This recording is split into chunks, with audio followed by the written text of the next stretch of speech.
Welcome in, everybody, to another week of F Buddies with Mike and Andy. Mike, Wendt, Andy Ferg. Of course, the F is for food. We have the food show you deserve. Thank you to our sponsors this week.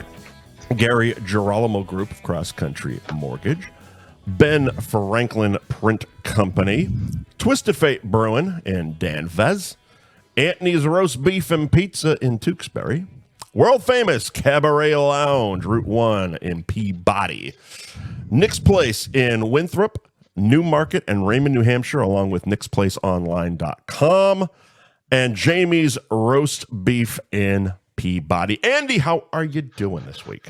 I am so happy to be not next to you in person. Nothing against you, but I do enjoy this remote fun show we do from my basement in your living room. Yeah, us being together, it's not you and I that's the problem. It's the elements that come with us being together in person. The live Twisted Fate show went wonderfully. It was great. No problem. Joe got a little hot, but whatever. Listen, Joe doesn't like all his customers. Who does, really? I don't. You don't. We all deal with the peoples. Yeah, people are just terrible. What is Star on? What the hell is this? No, it's nice to be away from the animals in the world and back to where the show started and where we belong, away from each other and away from the people. Back to COVID. Secluded, yeah. Let's go back to COVID. Let's shut it down for another year and a half. More fucking fun being just away from everybody.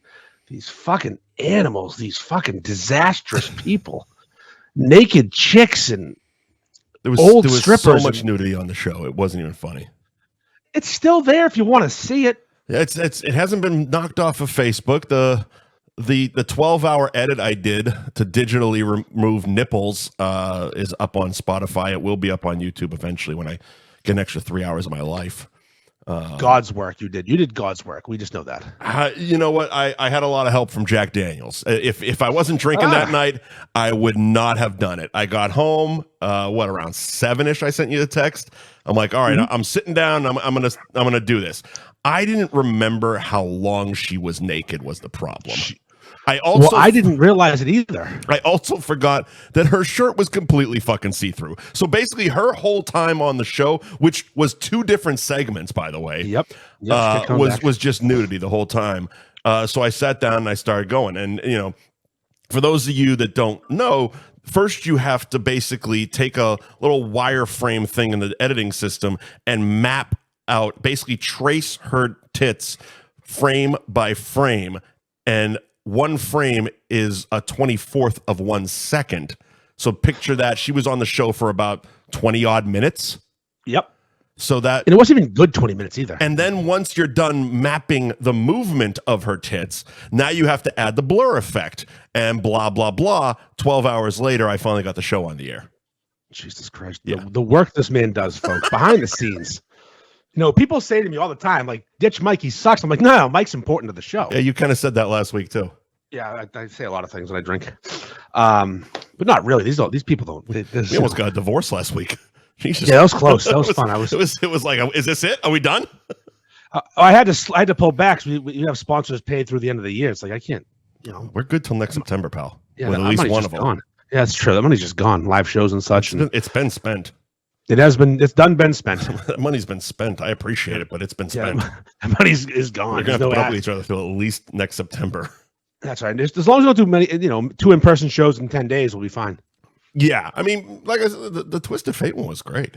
It was. You know who was surprisingly, I shouldn't say surprisingly, but worked out better than I thought was Courtney, because she was really good at not jumping in and when she wasn't, like, it wasn't important for her to be in. When she had a thing to say, she said it. Well, I mean, look, above all else, Dave and Courtney and everyone at Twisted Fate kind of came through for us, and it was 100% last minute because I was trying to get ahead of the hurricane coming.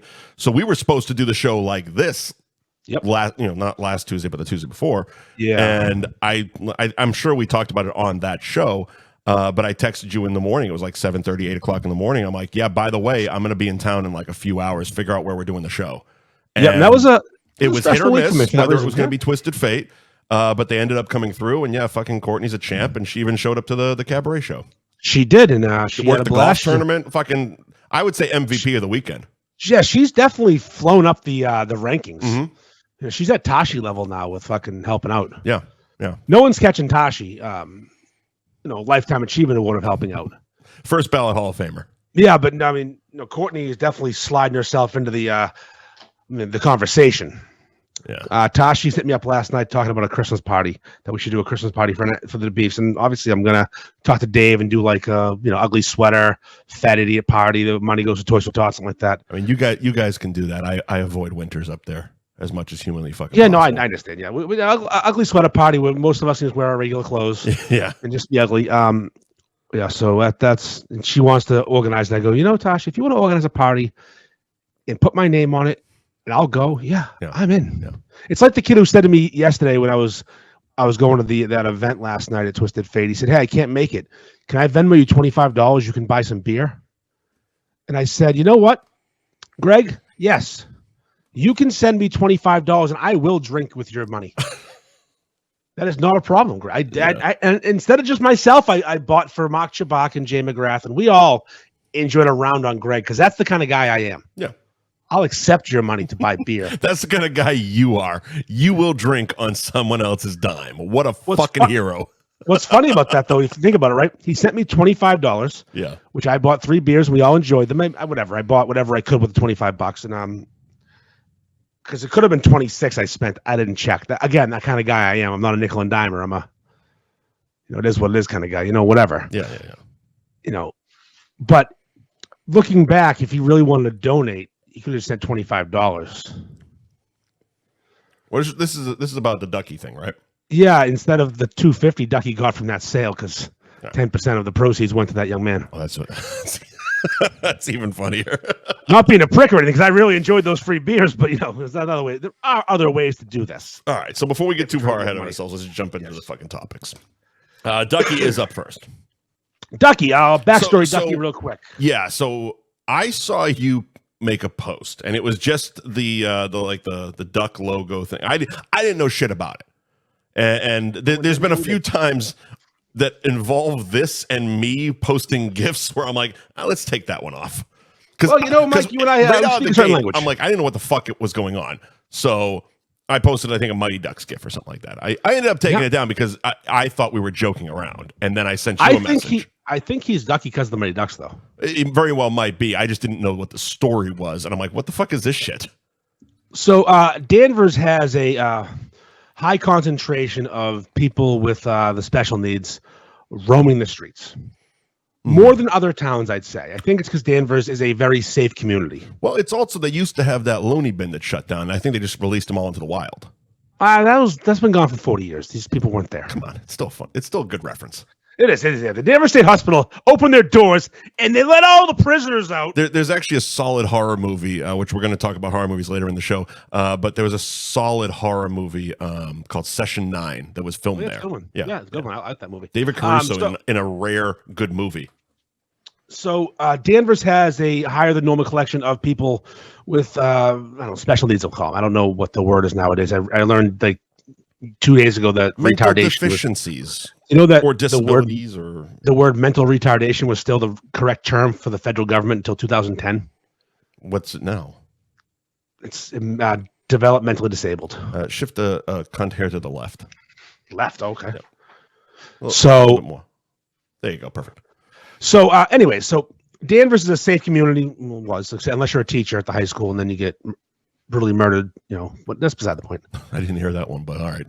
Colleen Retzer, today's the anniversary of her getting murdered in the high school. In the high school?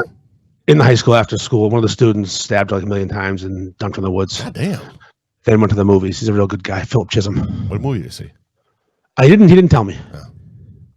Failed to mention it. Dude, probably I'm going to guess like a Marvel movie, whatever the most popular was back then. Yeah. Philip was done doing the stabbing. This was like fucking Notebook or some shit. remember I told you that story where I went to a 5K and dropped my daughter off and realized how much of a fucking loser I was for watching. Mm-hmm. And that was actually running the 5K was for Colleen Retzer. Oh, okay. It was in her hometown of North Andover, but she was a Danvers teacher. Anyways, gotcha. Danvers is for the most part a very safe town. And I've talked about downtown Danvers. They have this festival where they shut down the entire main street and have like dancing and bands and all the really happy folks who love John Cena. They hang out down there, and they hang out down there and they dance. Yeah, it's honestly like a scene out of a movie.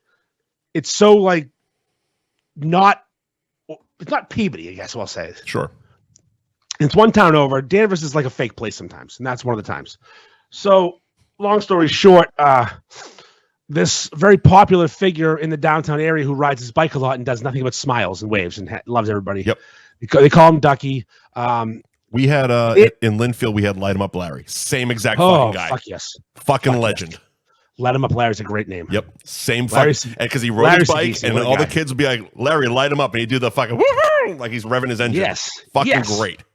So these people, these guys, they're awesome. Mm-hmm. I told you this.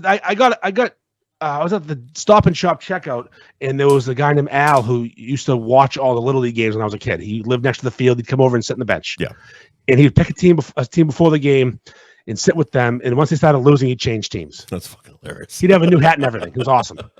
And Al is now a bagger at the Stop and Shop. Al's a little older than me. And Al remembers all of us from Little League. So I go in there to get groceries, and Al will say to me, Andy, how you doing? One time he called me Johnny Cahill. I feel bad for Johnny Cahill. Whatever. But that's not the point. Yeah. And the cashier said, is he bothering you? I'm like, are you fucking kidding me? No, you're bothering me with that fucking question. I will talk to Al for the rest of my fucking life. He's awesome. Take your fucking attitude walking, bitch. Yeah. So anyways, Danvers has this kid, Ducky, who rides his bike around. And we have a big problem in Danvers with teenagers on bicycles. They're a menace. They know that they can't be fucked with or touched or harassed or arrested for just causing trouble. So they go to the CVS, the McDonald's, the barber shop, anywhere that will let them in, and they just cause trouble. Yeah. But nothing illegal, just like they're annoying as fuck. They ride their bikes in the middle of the street with the wheelies and whatever. The kind of kids you want to run over, but you can't. Yeah. And up until this incident, nothing had really gone terribly wrong besides these fucking kids are annoying. One of them, a minor, who I can't release his name. But you know it? Yeah. Okay. We haven't talked about this since the first day, and the first day nobody knew who exactly it was. But I'm assuming small town word gets around. Can you think of like a designer brand for like men's suits, like a really expensive one? Armani? Yeah, that's the one I'm thinking of. Armani. Yeah. They make really good suits, and men does wear them sometimes. Did Garrett get it? Is that what he's talking about in the comments? What did he say? Yeah, he's got it. Okay. Oh, no, he didn't. It's a whole different thing. Because yeah, all right. And just to answer Garrett's question, I did run the 5K that day, but that was 40 pounds ago. Yeah. So this piece of shit motherfucker, lured him and his friends lured poor Ducky into the woods. I'm not sure what they said to him, but they lured him to the woods like, hey, free candy. John Cena's in there. Who knows what they said to this guy? Look, there's John Cena, and he's got big tits. Come on in. Yes. Yeah. And he went in, and the kids beat the shit out of him. They put him in the hospital, broke his ribs. Evil. It's beyond. These are serial killers in the making. I mean, they make movies about this fucking shit. Like that. Exactly. These are serial killers in the making. These are evil, evil little motherfuckers. Period. I don't care what their names are or how old they are. That's not normal behavior. So these kids did this heinous act, and the town. Now, I knew when I saw his picture, I recognized him, but I didn't know Ducky. He's very much popular in the city with a lot of people, but I don't chill in downtown Danvers and fucking sit there and sip coffee and say hi to the people. But I don't. You knew of him. I knew the face. Yeah. Never knew the name. I know how that's the guy who rides his bike and smiles. Gotcha. I also know the lady who talks to herself. I love her. She's walking around yelling at herself. It's funny. She's great. We got one of those guys in Delray too. Rides his bike. He's got a little radio on the back of it. They're a fun bunch. Every town has their Ducky. Yes. So he gets the crap beat out of him, and becomes like this small little groundswell of, wow, that's fucked up. Let's raise some money for him. Yeah. For what we don't know. But the way I worded it is, I don't know what the money's going to, but money doesn't hurt anybody. This is the beginning before I said other things about the money. Right. I mean, right out of the box, you'd think, okay, well, like you said, he went to the hospital, so medical bills.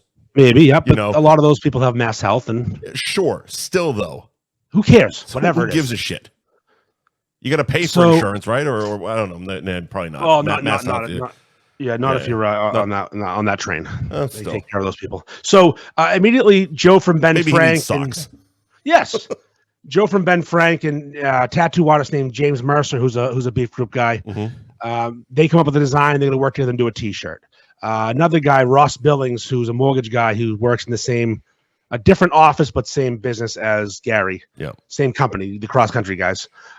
He makes a logo with like a Mighty Duck thing that says "I'm with Ducky." Hashtag. That was the one I saw first. Yes. Yeah. That's becoming this huge, like, I've seen multiple people, even people I don't fucking know, like as their profile picture. Yeah. So it just becomes this really towny, nice thing where we're all good. Whatever we're all saying, we this kid is the fucking man, and we're not going to stand for the bullshit. Right. So Joe decides to print T-shirts. All the proceeds going to the family. Sure. He's taken in over $10,000 in orders so far. 10 grand. Jesus. T-shirts and hoodies. I got some coming. I'm not going to lock it in my Ducky. Because our money doesn't go to Ducky. Our money goes to fucking Andy. We give away these One shirts. of us needs to get dragged into the woods one of these days. Jesus Christ. It's true. I volunteer you. Okay. Well, you got a family. I'll take the bullet on that one. It's true. Although it did nick me. It nicked me. Caught a little shrapnel there. Yeah. So it's not good, me and you hanging out. No. So I have the idea. I'm like, I'm going to reach out to a beef shop and do one of those 10% of proceeds nights. Right. So I talked to Johnny's and Danvers, and Johanna was beyond it. I didn't realize that he was a frequent customer there, and she had just given him a Johnny's zip-up hoodie before any of this happened. Like, he's rocking the hoodie. Sure. Dave from Twisted Fate, a Danvers brewery, the only brewery in Danvers, he texted me, can I do something like that too? Like, I go, yes. Because, Dave's not trying to step on toes, obviously. Right. You're a different industry. Dave is such a fucking beauty. Jesus Christ. I can get pizza from Johnny's and drive to Twisted Fate and eat it there. What a fucking day it's going to be. Mm-hmm. So Dave steps up. Johnny steps up. Last night was that night. I ended up going to Johnny's first to pick up my pizza, and Ducky was sitting there. Him and his mom was just hanging out at a table. They must have gotten there right before me. They ordered food. Mm-hmm.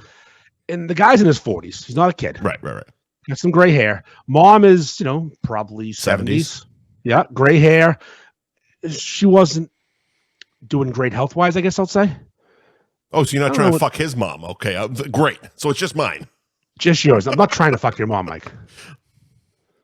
Succeeding. Fuck you. I successfully have sex with your mother. All right, mine and Garrett's. Okay. Yeah, Garrett's mom, she pays. So I walk over to them, and I felt bad. She had she's a little shaky, so I don't know, early onset Parkinson's or whatever. It's just something. Yeah. Something was a mess. She's there. So get this shit happens. This awesome dude who and I don't. Someone told me it was from I don't know. There's some speculation as to why he is the way he is, but I don't care. He is the way he is. It's not from meth. I promise you. Or crack. What? No, I heard someone came from a terrible source that he was hit in a car accident and this caused all this.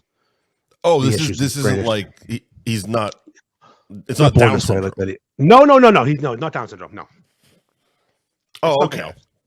It's something else, either brain damage or something else. Definitely not Down syndrome.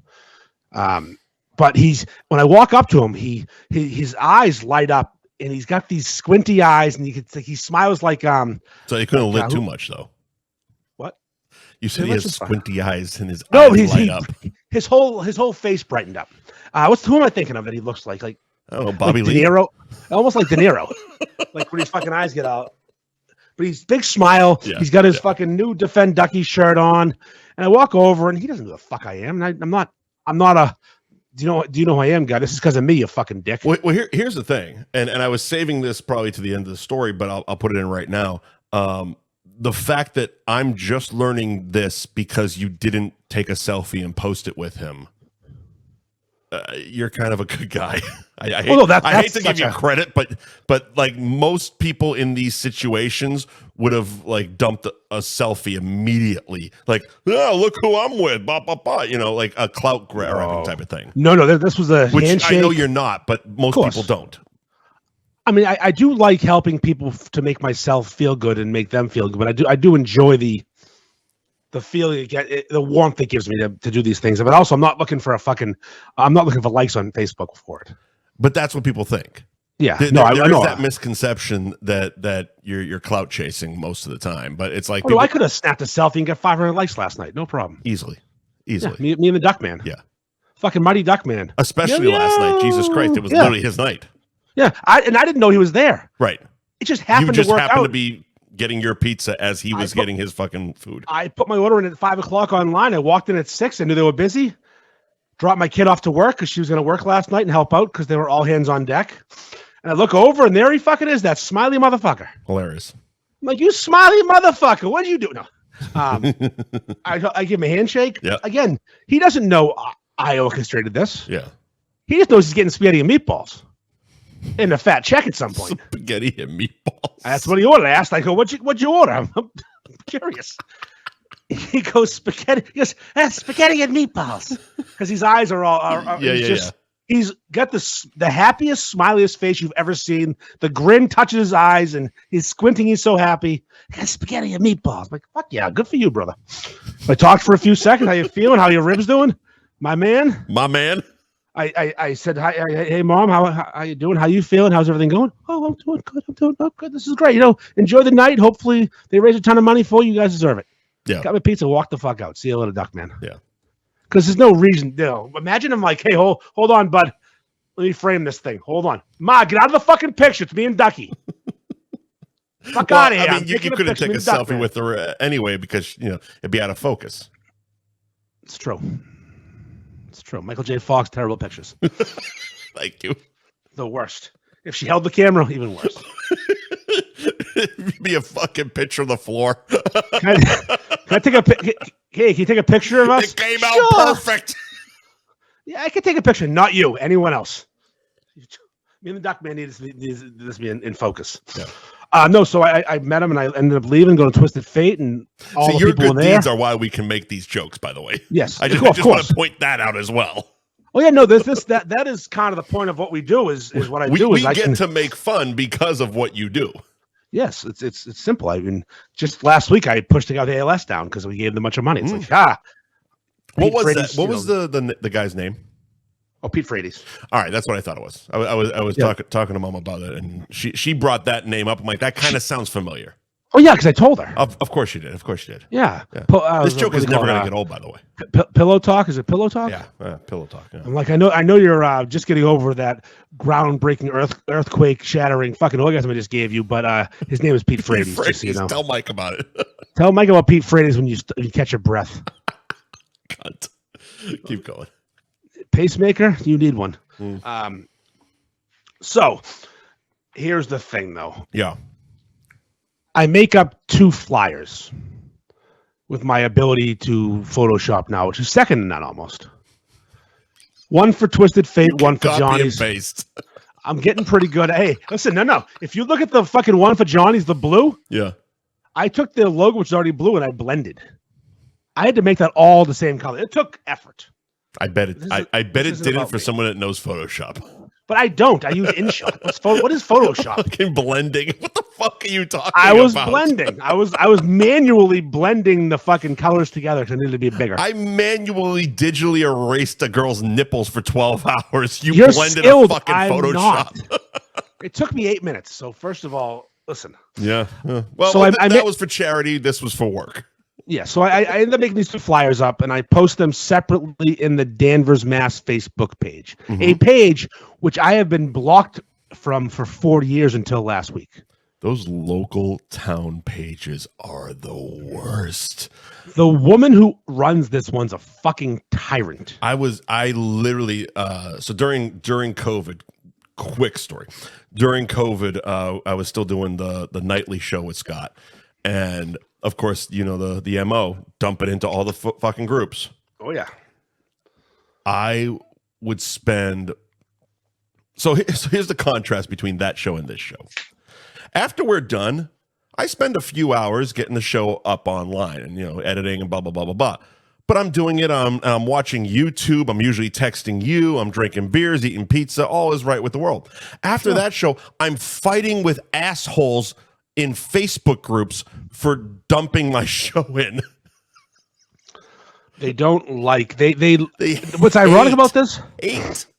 Anybody that's not like a regular poster or has a clear agenda that's not like just, I don't know, vague, dumb posts about, I saw a cat the other day down the street. Does anybody know who it belongs to? There's a coyote on Main Street. Yeah, there's fucking coyotes everywhere, dummy. Shut up. I believe they're called. Yes. Yeah. So I Which get I don't know why myself we're censoring that anymore. Festa said it a bunch of times on the show last week. Yeah, I did. Jesus Christ. After I got done with the nipples, I wasn't going to fucking edit anything out. Oh God, it was the zoo. So we'll get to it. This woman tells me, she lets me back in the group so I can post about this. I'm like, I just want to post about this stuff. I'm trying to she tells me, make sure you behave. Fuck 45 you, years old. 45 years old.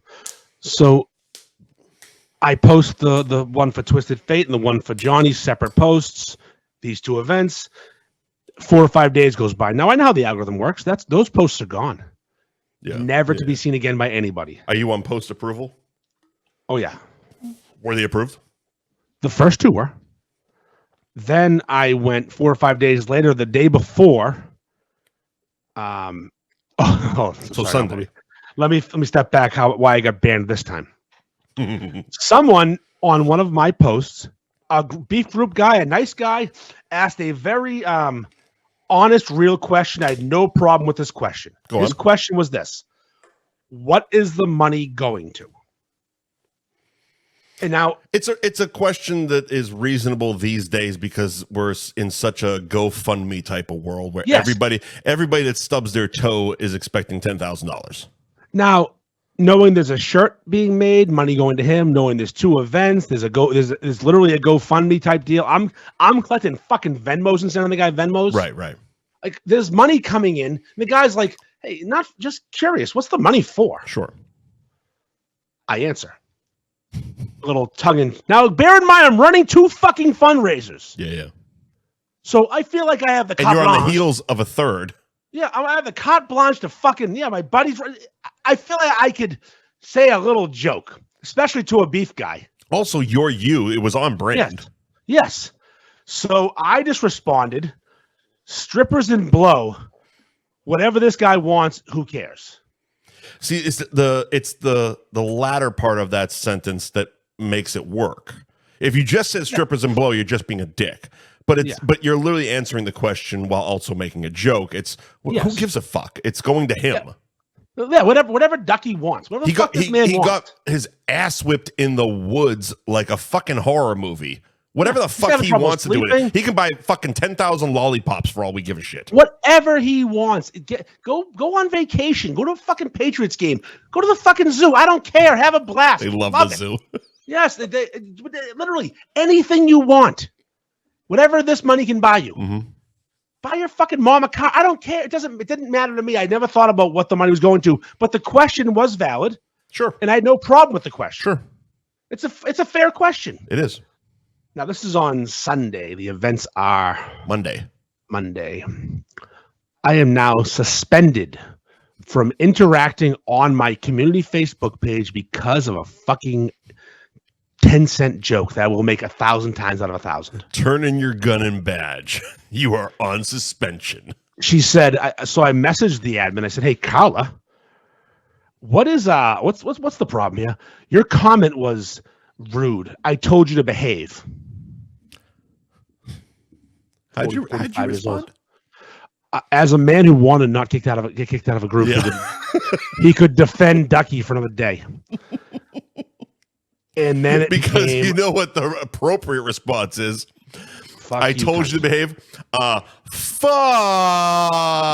you, cunt. I wanted to call her a cunt many times, and I still may. I still will. She's getting one. I love that meme I put in the fucking Karen is. Don't be a pussy. Call him a cunt. That's right. Stop calling people Karens. Just call them a cunt. Because that's what they are. That's what a Karen is. They're a cunt. Mm-hmm. So I'm messaging with her. Yeah. And late Sunday, had Late. a day. 7 p.m. I'd had a day. You got about 3 hours of beer in you. I had some fun Sunday fun day, I guess you'll call it. But I'm keeping it above board. I've decided that I'm just going to shame her. Right. And make her, I can't believe you will suspend me the day before a fundraiser I am running so I can't promote it. Do you not like this man? Are you jealous of people helping him? Because you're not. Why are you such a cunt? Again, same wording, just different. Same thing, different wording. So why are you such a Carla? So she unsuspends me. So I go back to post. I'm like, I'm going to post the picture of both fundraisers and write a long write-up. Mm-hmm. Hey, reminder, friendly reminder, this is tomorrow. Show up and show out for Ducky. Come have some beer, pizza. Make a night of it. Whatever. If anybody knows John Cena or has big tits, come on out. Oh yeah, he loves them. I've literally messaged John Cena 7 times since then. I wanted John Cena. I called you about it. I know you did. I called Joe Murray. No one had an in. I was Googling his email. I was trying to get a hold of fucking his agent. Yeah. And then I had to work. I couldn't follow through. I just drove around Newbury and found his fucking dad. I want to try his brother's a fireman in Newbury. I was trying to find someone that knows him. His dad's a big whore. Is he? Yeah. Okay, I should have. Yeah. So I mean, there's still time. So now he's not dead. I go to check the post, see if it could post because I'm on post approval. Mm-hmm. It was denied by an admin for breaking group rules. Which were? I didn't know. I said, hey, Carla. Hi, me again. Well, I know as someone who's had post denied, there's usually like a note space. It just said, nope. And I asked, I said, what? You agreed to these rules. I go, do you think I read the rules? What rule did I break when I'm trying to promote a fucking fundraiser? This is a Facebook group, you fucking weirdo. Nobody reads your rules. They check all 14 boxes you set up and then hit submit. Ironically, I run the Facebook group with the most rules of all time, but my rules are fun and they're to shame people, not to. Yeah, but I don't think you have to agree to them when you sign up for it, do you? Yeah, or you can be invited by somebody. Yeah, because I know you have your rules posted on a post. Oh no, there's 3 rules. When you hit join, do you have to check all these boxes? There's 3, and they're written by me. What do they say? Do you promise not to be a piece of shit and post? Ask for recommendations. Do you promise to report the group like a cunt? Mm-hmm. Do you promise to post reviews only? That's it. Yeah, there's no fucking be nice, be courteous. We don't have those. We opted out of those. Be nice. I go. What rule did I break? Oh, Grand Master of the Danvers Facebook page. Right. Repeat posts. I went. You have a rule against posting about a charity twice. Are you out of your fucking mind? She goes. I bumped it to the top of the page. I said that doesn't work unless I go to the page. If a new post shows up, it shows up in the feed, in the scroll. What everybody's doing. She doesn't know what she's doing. No one's going. No. That's what I said. I go, you should not be running a fucking group that represents an entire community if you can't fucking do it. So did you take over the fucking group? No, there's a rival one I'm going to take over and build it bigger, better. All right. That's fine. There's Danvers, MA, and there's Danvers, Massachusetts. She runs Danvers, MA. I'm taking Danvers, Massachusetts over. All right. So she starts going, you're a bully. I said, I'm a bully. You're preventing me from promoting a charity event that I get nothing out of. I just want this fucking town to raise some money. 2 events I've created that I want to fucking. I don't know. Danvers doesn't sound like a nice place at all. Well, not right now. You got special needs people getting their asses whipped by teenagers and some cunt telling you can't fucking support him or raise money. She is literally the bully at this point. Oh yeah, she might as well have beat him with a stick. I'm assuming is what they did. I think they used their feet. Their feet, fucking evil, fucking cunts, bad people. Jesus Christ! You didn't even use a bit of wood. I made her feel this small, like fucking pocket size. Like you feel that when you actually hit somebody. If you hit them with a bat or something, like it's a little. I don't know. To me, it's a little better. Like you don't. That's just short. It's less personal. But you actually feel that, like when you fucking stomp on somebody. Ugh. Yeah. Imagine I knew some bullies growing up, and maybe I did some bullying when I got older. It's just called they call it a what's the word I'm looking for here? Initiation. You get bullied, then you do some bullying. Sure, Life goes sure. on. It's just the kids Jumped who do into a little gang is what most people call it. Yes, Yeah. I never lured a special needs man in the woods and beat the fuck out of him with my feet. That wouldn't be something I would do. But I mean, listen, underclassmen in football took a couple beatings. Yeah. But then they grew up to do the same thing to other people. It's a circle of life. Yeah, this is a different story. He's just This kid's the nut. He's not evil hating. fuckers. So I ended up messaging this woman for hours, just hitting her with fucking logic, Fucking peppering. just peppering, and eventually she allowed her to post. You know who I didn't see that night anywhere or posting about it? Carla. Didn't see her at Johnny's. Didn't see her at fucking Twisted Fate. No, didn't see her anywhere. Show your Sitting there. receipts, Carla. Did you know what support she- Ducky? You know what she did? She sat in her laptop because she's a laptop fucking Facebooker. You know she is. Her, your mom, my mom, all laptop Facebookers. Yeah. And she sat there monitoring comments and reading every comment and jumping on her fucking broom. What a Fucking- twat. What a Oh, fucking but just- twat. Super twat. I was kicked out of that group. No, was kicked out originally for. They grow corn near the jail in Danvers. The jail's in Middleton, but part of it's in Danvers. There's fields of corn. And someone was talking about selling corn and where can I get some good corn? And I found out that corn is cattle corn. It's not grown for human consumption. It's grown to feed cows. Sure. I don't know what the difference is, but whatever. There is a difference. I don't know what it is, but yeah, Sure. there is a difference. So every time someone asked about corn, would make a joke about the fields by the jail. Yeah. And Brian Doherty, another beef group guy who's my friend, would tell me it's cattle corn as part of the joke every time. Right. It was just the most dumb. It made me laugh. It wasn't a good joke. I enjoyed it. Same thing with Dean when is calling it crazy corn. All right, Dean, thank you. And another one was they were doing a fundraiser collecting cans for the Boy Scouts. And this admin said you can't ask for that on this page. Why? Why?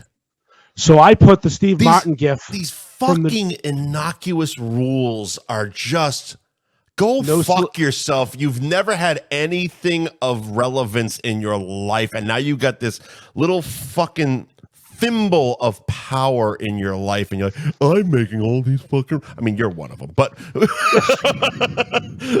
but there's so much cuntier. At least your fucking thing is fun. Jesus, these people are just fucking cunts for no reason. So she wouldn't let my friend post about the can drive he was doing for the fucking Boy Scouts. So I put the Steve Martin gif She in. hates the disabled and Boy Scouts. And children. She hates people that are abused. Wow. This is the representative of Danvers, Massachusetts. Great. Yeah, every Boy Scout's get in touch. This poor kid got beat up. It's a tough time. It's a tough time to be a Danvers kid. How many times has she tried to become a selectman or whatever the fuck they are in that town? I think she's a library fucking trustee. I think What a that's cunt. her jam. What a cunt. So no votes. So I put this gif in when the guy asked for oh hi Kevin. No thigh rubbing this week. Sorry. My boy Kev just joined. Was he rubbing your thigh last week? Did I He miss was that? watching. He watched it. Oh. He has a screen recording of it. We'll get to He's that. the one. He didn't record it. It got sent. It's been in circulation. Jesus Christ, man. Yeah. So good friends I have. Yeah. So I put the gif from the jerk when they're shooting the cans. Yeah. He hates these cans. He's mad at the cans. He hates these He cans. hates these cans. Yeah. Those are the jokes. That was the final straw. That was the cans one that joke. got you. The cattle corn got me warned. That hates these cans out of the group. My fucking local community group where I find out when trash is delayed or, missing cats. Nope, not involved. Sorry, Andy, you're out because you make jokes. Yeah, you can't make jokes. I've been warned in the Delray community. No jokes. We got a Delray community one that's a little strict. There's a number of groups, but one of them is a little cunty, and I've been warned a couple times. It's like, we're not going to approve this GIF. Like, shut up, faggot. It really I don't doesn't. give a shit anymore. It's like just shut up. But these people, but again, when I made the rules for the beef group, Is Mandy still in the group? yes, Real questions. yes, is Mandy? Mandy's here. Mandy's commenting. You know what the problem might be is that you're labeled as being from like Indochina or something. Indonesia. Yeah, Indonesia. that place. So you're not actually a Danvers resident. But I did get blocked from another Danvers Facebook page because I didn't live in Danvers. Okay. Yeah. Cool. I did say I did though. I did say I do. I did say that I did. So what was I saying? Fuck. I don't know. These fucking. Oh, no. The point of I have a lot of rules in the roast beef page, but the rules were there to fuck with people and make them. It's a cult. You really don't, though. No, just they're not hard fucking rules. Picture and score. That's literally all you do. Picture, score, acronyms if you want to.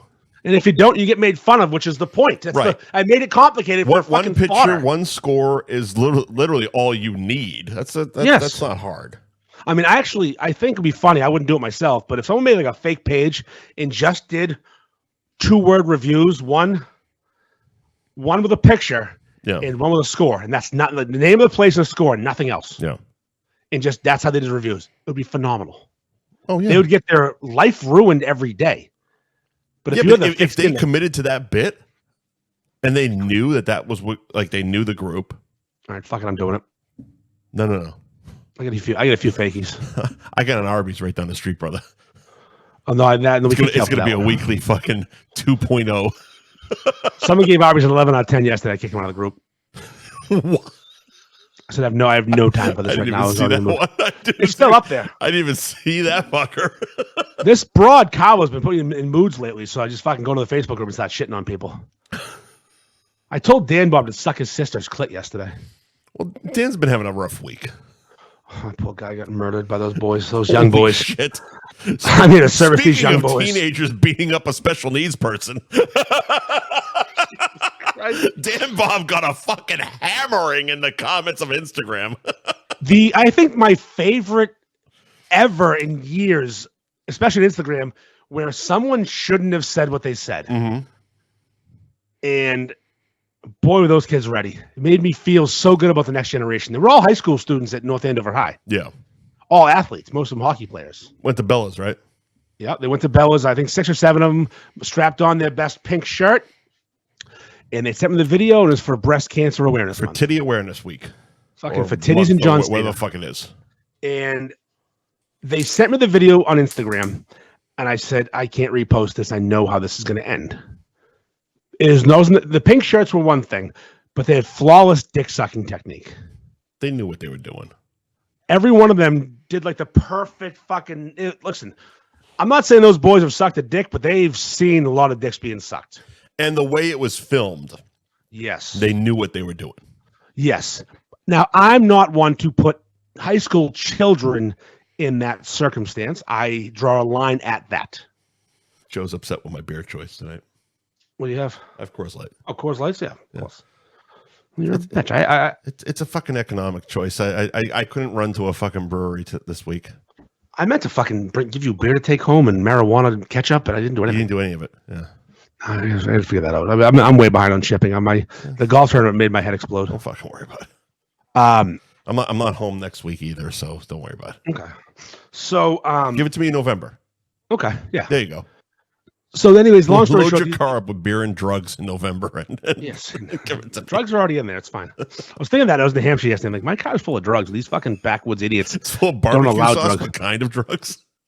Sleeping pills and drugs. Couple half-smoked joints. A couple things. A couple of road roofies. No big deal. Couple roads. So back to the Dan Bob thing. So these kids, this will be a quick sidebar. We'll get to the other thing in a minute. Yeah. Dan Bob, these kids do this post, and it's this circle jerk of one at a time beef bites. It's on Instagram with the guys take a dick-sucking looking bite of a beef, and they go down a line and do a circle. Yeah. And someone's filming at 0.5 and following it along. Yep. They send it to me. I look at it. I'm like, this is going to go horribly. I'm not going to repost this. I throw the heart emoji at it. Love it. Watching how it was filmed, you had to imagine they knew what the fuck they were doing. I mean, it was the way they were taking the beef, the way it was bouncing. It's like that person might as well work for a porno company. It was skilled, but again, it could. Move to the valley right now. It could have just been, hey, we're doing this little circle beef. I mean, the kid goes, hey, shit, man. Kids are fucking weird these days. Yes, he goes, you want to repost it? I'm like, I mean, I do want to repost it, but I know where this is going to go immediately. Yeah. They're getting called all sorts of gay slurs immediately. I had to police this one. So I was going to put a gay song to it. You mean like when I said it about a half hour ago?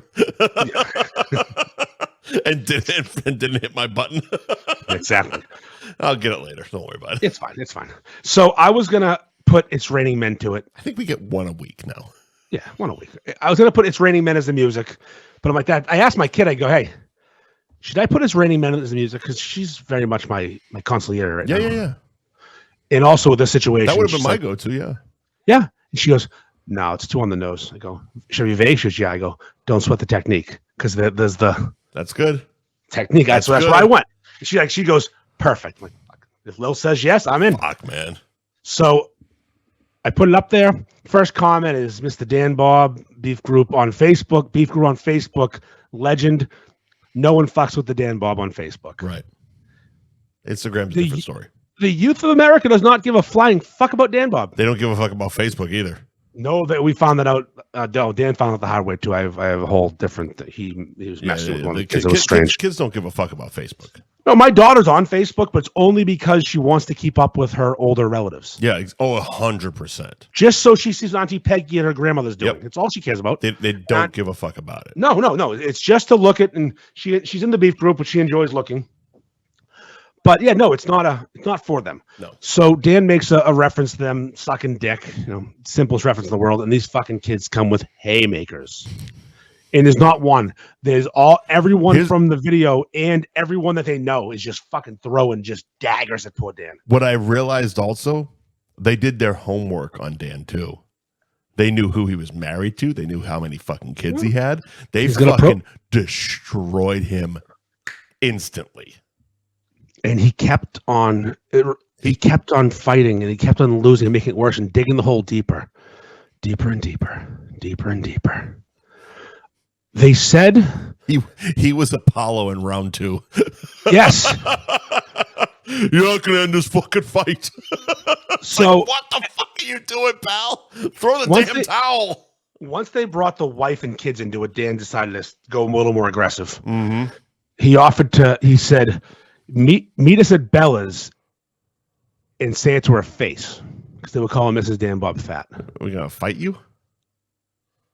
And the kid said, I guess she'll be arriving on a tow truck. And I'm like, there's nothing you can do right now. They knew what they were doing. They told Dan, this is my favorite line by a mile, I bet you breathe heavy when you shit.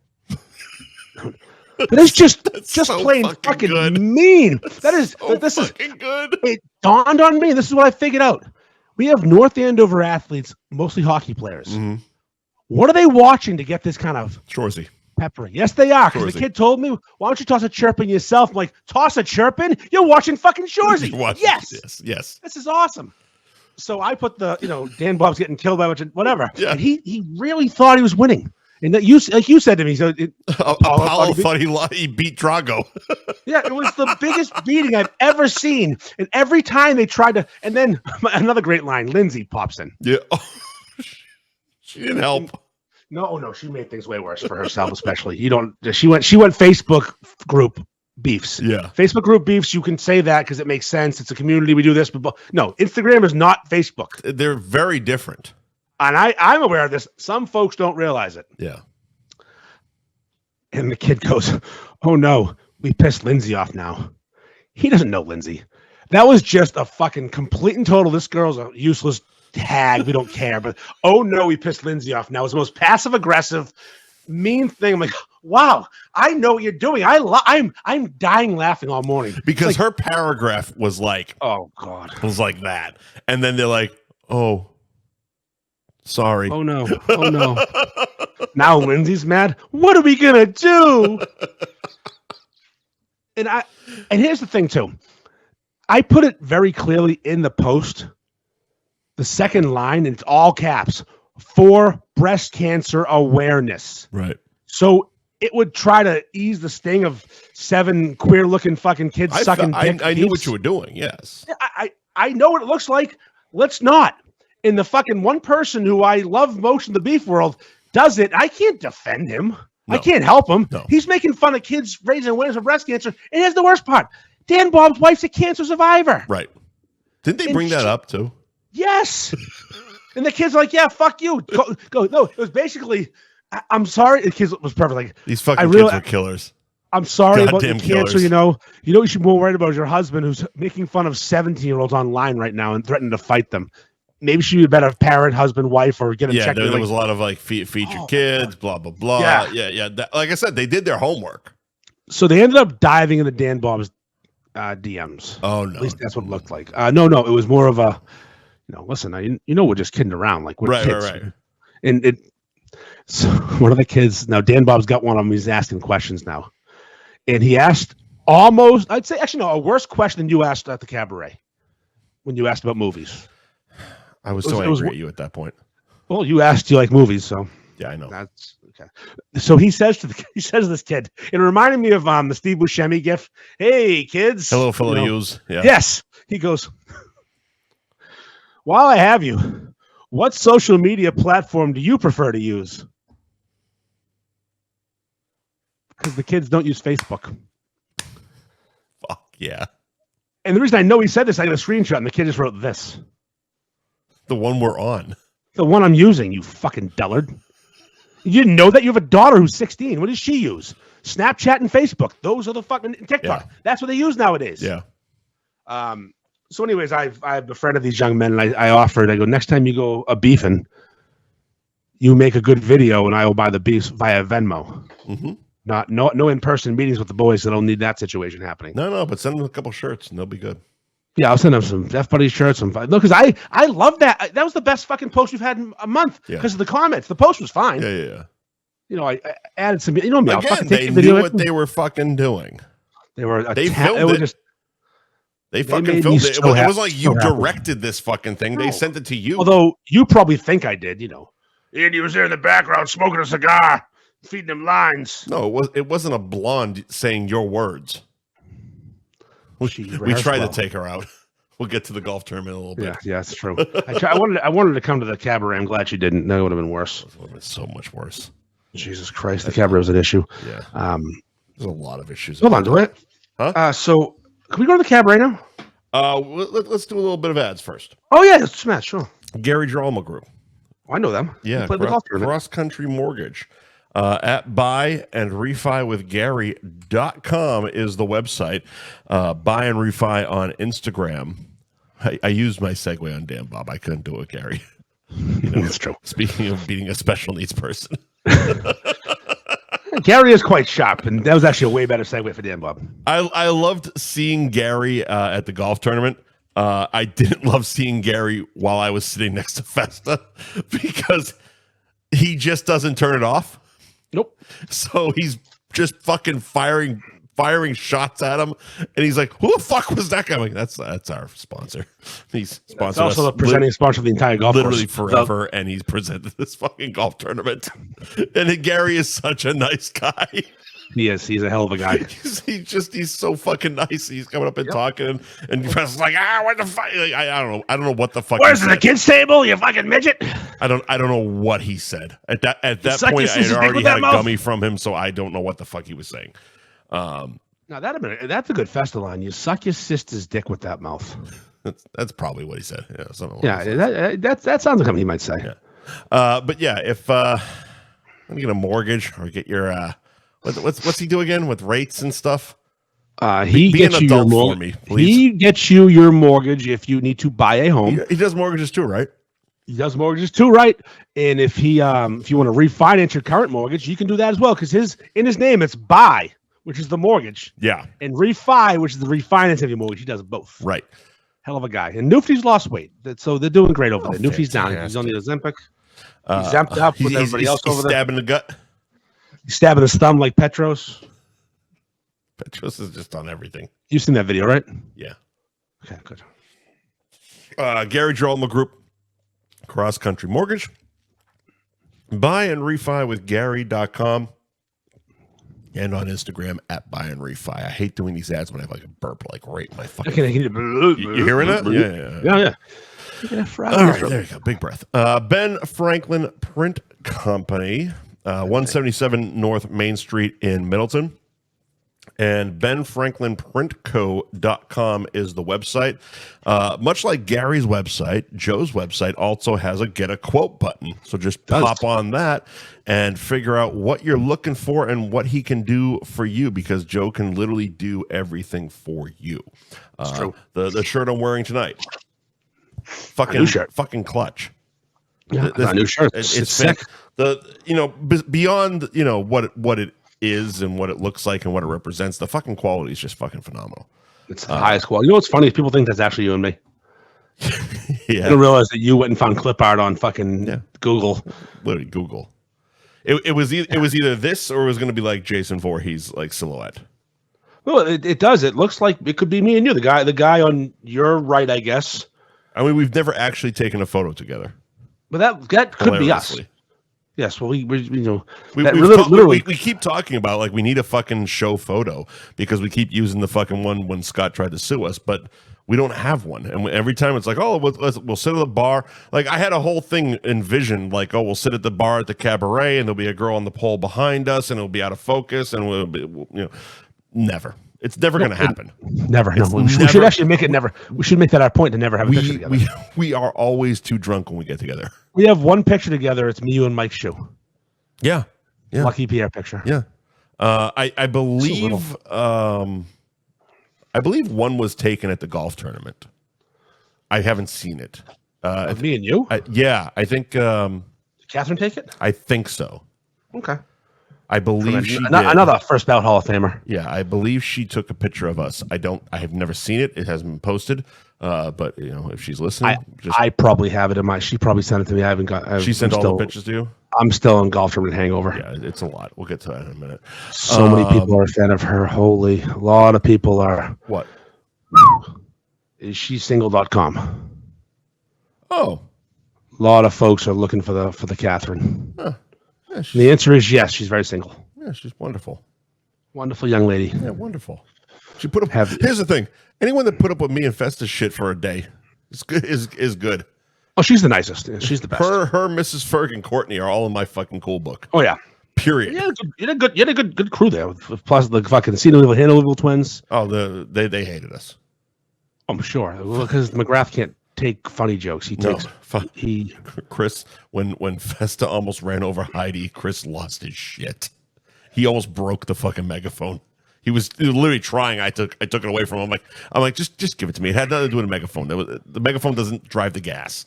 Like, it isn't Megaphone's fault. It's the fat guy's fault. He went after the wrong thing. I'm like, I need that later for Blue Ticket because I'm not losing my voice this week.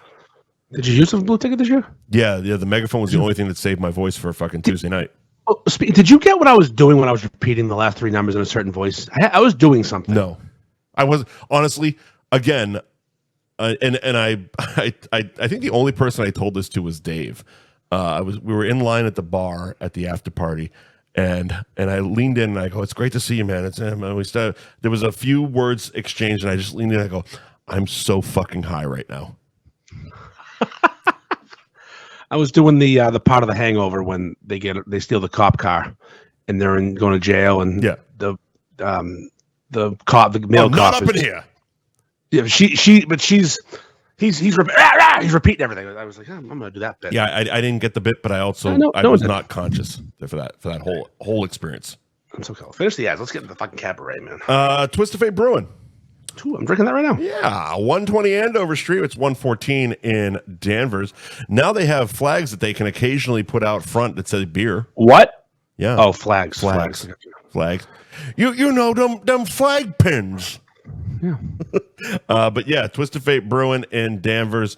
TwistedFateBrewing.com is the website.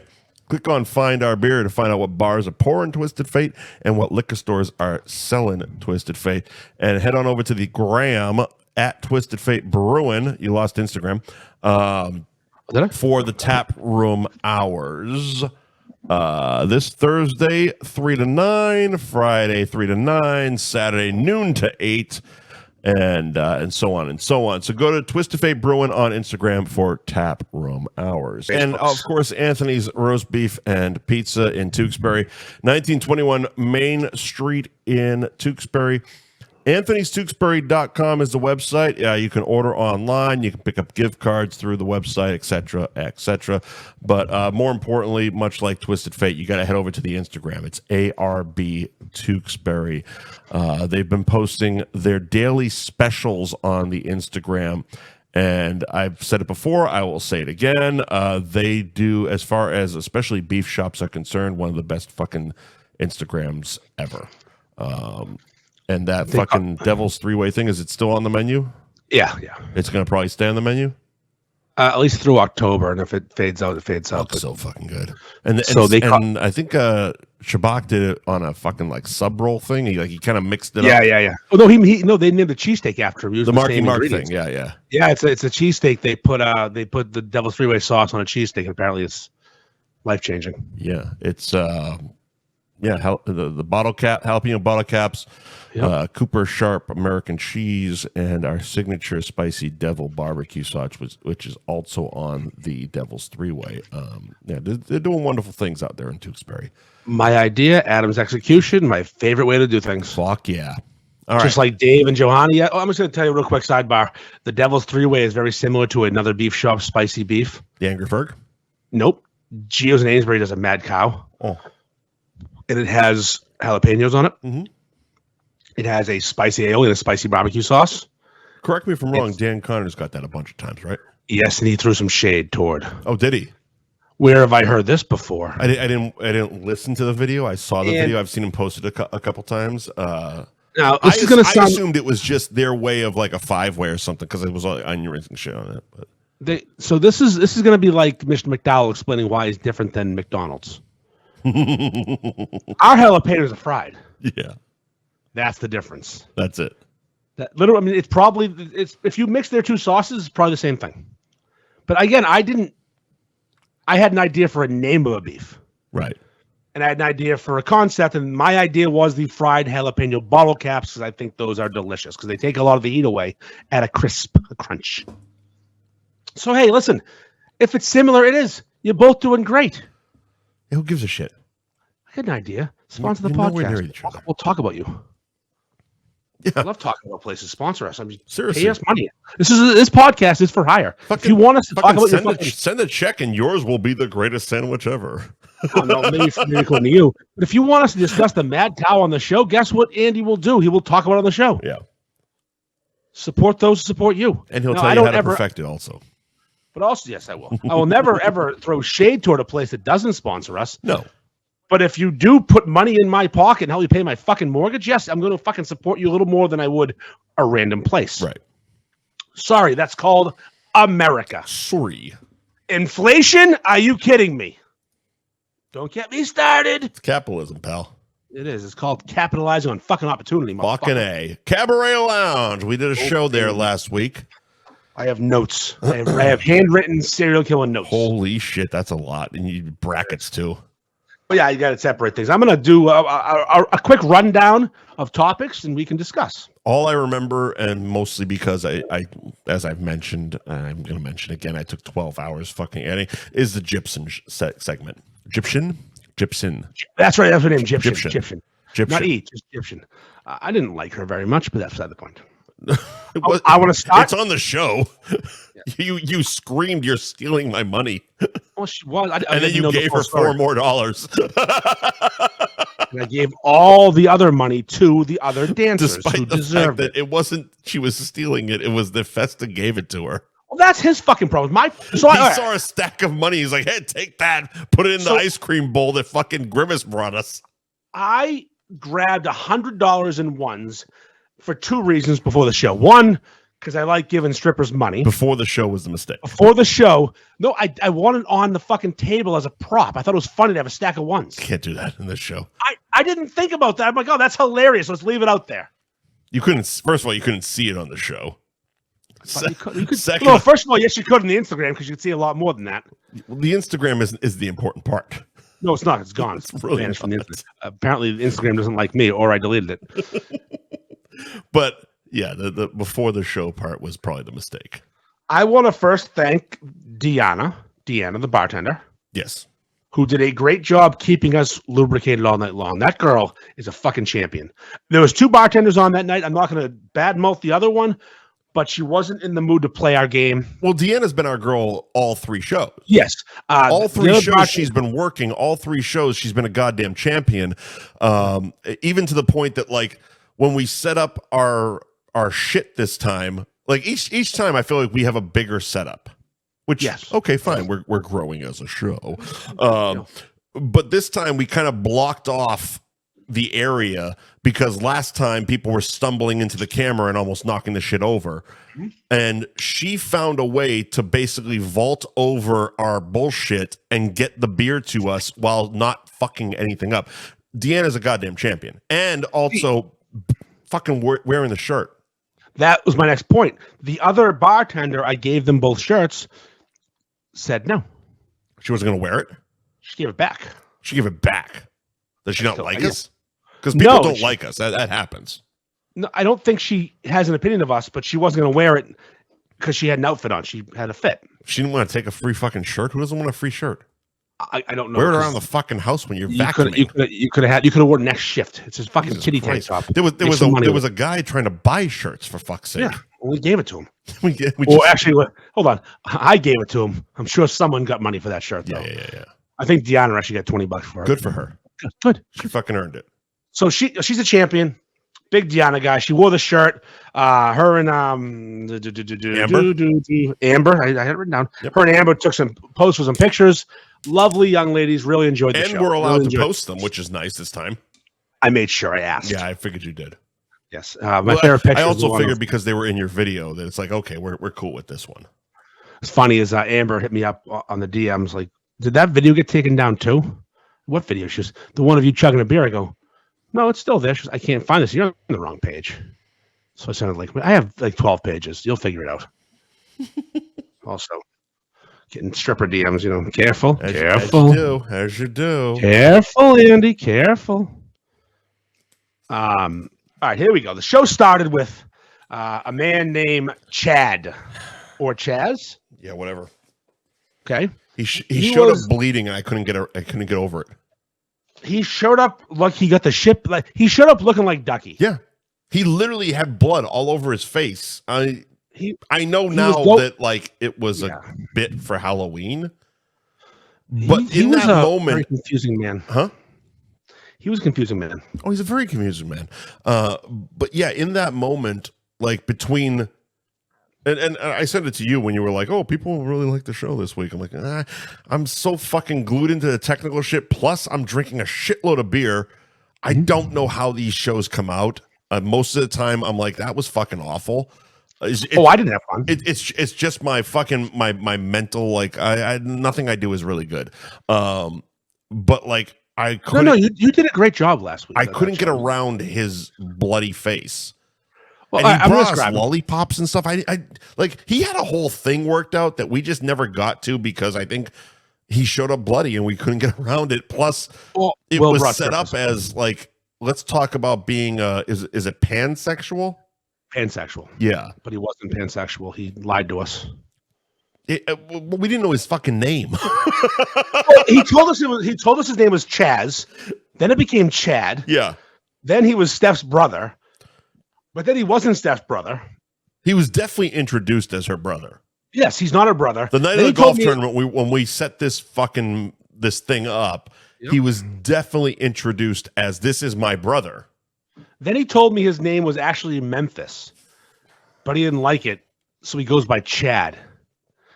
And that wasn't true. Also, it was a lot of He also had a bloody face. He had a "Make America Great Again" hat on, a Trump T-shirt, and werewolf gloves. The man was a walking fucking panic attack. I couldn't deal with everything. He would have been a great guest in any other environment. Yeah, wrong place, wrong time. But also, he wouldn't answer questions. He was always very evasive and funny and cute. I'm like, buddy, is your fucking name Memphis or Chad? There was actually a lot of that during the show. I'm not answering that question. Like, get the fuck off the show if you're not going to fucking answer simple like, it wasn't just him. There was a girl later in the show that just wouldn't answer a single fucking question. And they started to, that was the one actually. I'm like, do you like fucking movies? And I'm guessing in my brain, that's where I fucking went. I'm like, fuck it. Do you watch a fucking movie? Jesus Christ, you haven't answered a single fucking question and you're dressed like a goddamn cat. I'm sure she hates us, but whatever. I don't give a fuck. That was Summer. I don't know. She was the one who was afraid to come on and be mean to her. And we weren't mean until she sucked, and then we started getting mean. Yeah. Not our fault. Be better. Don't come on. All right. So I think one of the things I was like, I think I said to him, like, because she was talking about like having a life outside of the club. And I think I literally just said that. I'm like, oh, you got a life outside the club. She's like, I'm not going to talk about that. I'm like, you infuriating person. You do here. What the fuck are we doing? You're on a live fucking show. You agreed to sit down with a microphone in your face that nobody seems to know how to fucking hold, by the way. Yeah. Oh my God. The amount of times I have to knock somebody's fucking elbow. Just pick the gun. You suck dick for a living. Pick the fucking microphone up. Yes, that's spot on. I saw Jesus fucking Christ. 75 times. I believe we said pretend you're sucking a dick, and again, it didn't fall on the best. Holy shit. Years. You know what I've noticed though? If we had a girl on the first episode, they're wonderful. The first episode is the peak of this fucking this show, by the way. Yes, of course. But if they were on the first episode and they come back, Amber and Sienna. Yep. Two very nice girls who know how to be interviewed and aren't camera shy and microphone shy. Know how to fucking talk and answer questions and don't bother me. Jesus Christ, half your job is chit chat. I honestly, I love the idea of those shows, but they are not as much fun as any other show. As much after the show's fun, during the show is awful, and referenced by the fact I couldn't stay in my fucking seat because I was losing my fucking mind. I was getting so angry. You were because halfway through the show my headphones cut out, so I couldn't hear shit. Oh, I didn't know that part. Oh, I was fiddling with my fucking my plug the whole goddamn back half of the show, and you kept walking away. And there's a point. It's still in the Spotify. It is what it is. But there's a point where I clearly muted my mic and I started yelling at you to get the fuck in your seat because you were just. You can see you in the mirror chatting with people. Well, those I just stop and I just go, just fucking start screaming at you.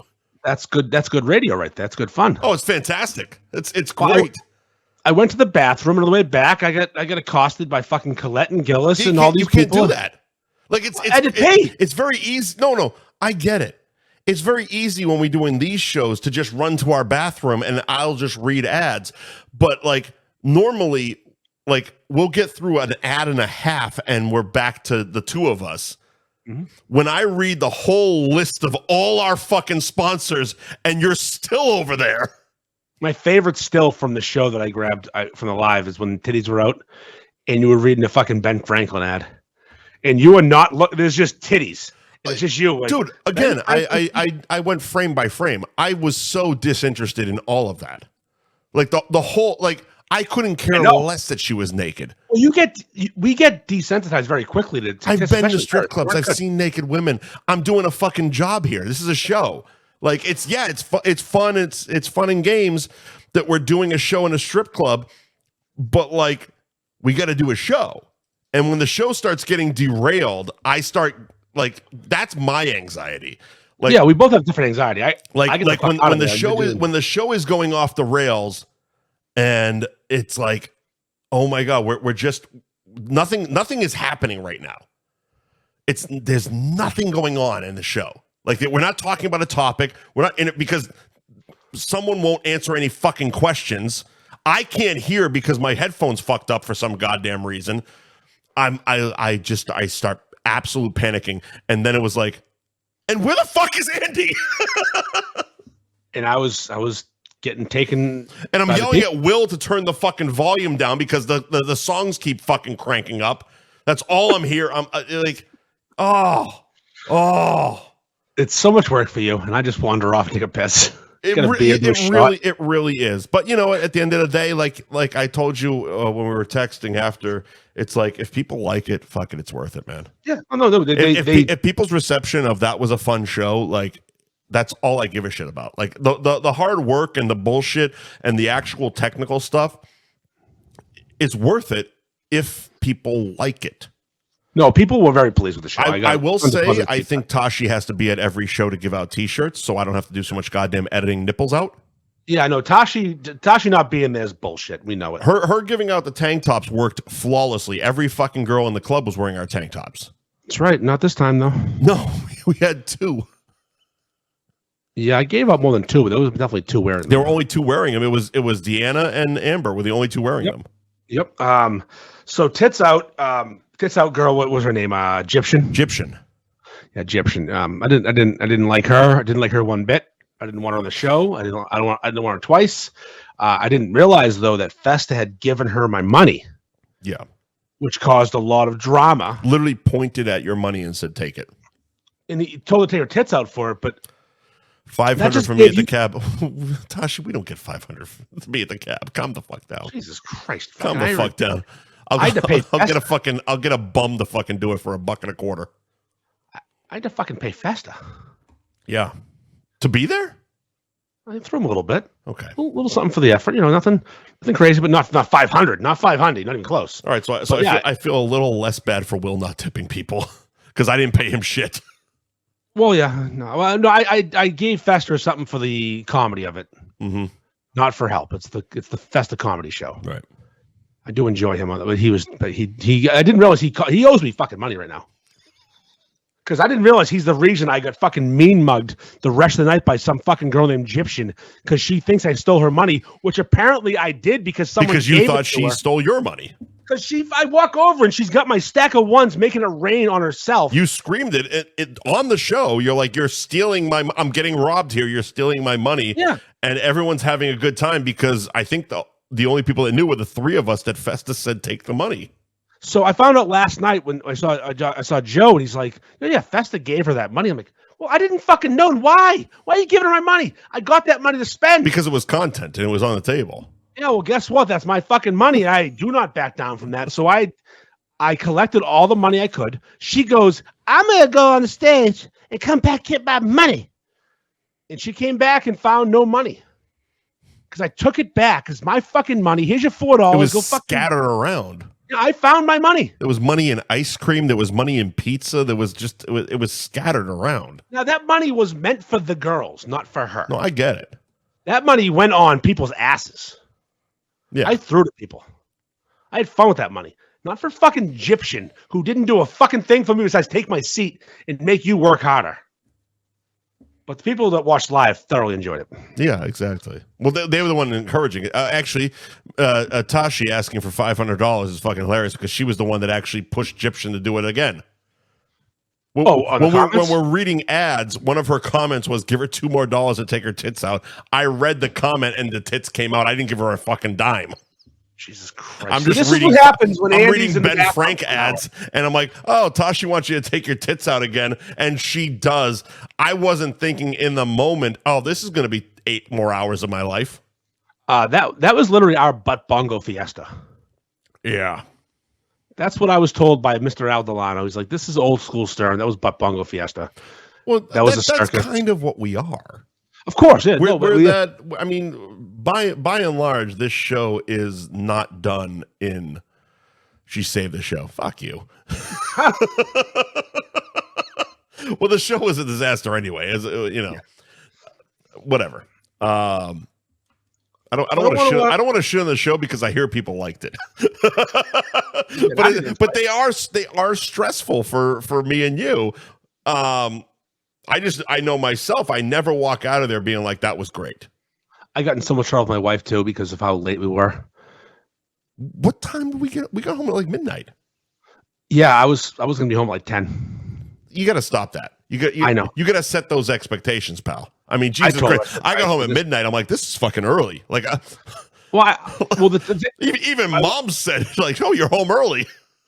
Usually I'm there. Yeah, we know. But it's like, you got to set those expectations. Of course, my wife goes to bed at a certain time, and I realized that when we were finished recording, I'd passed that time.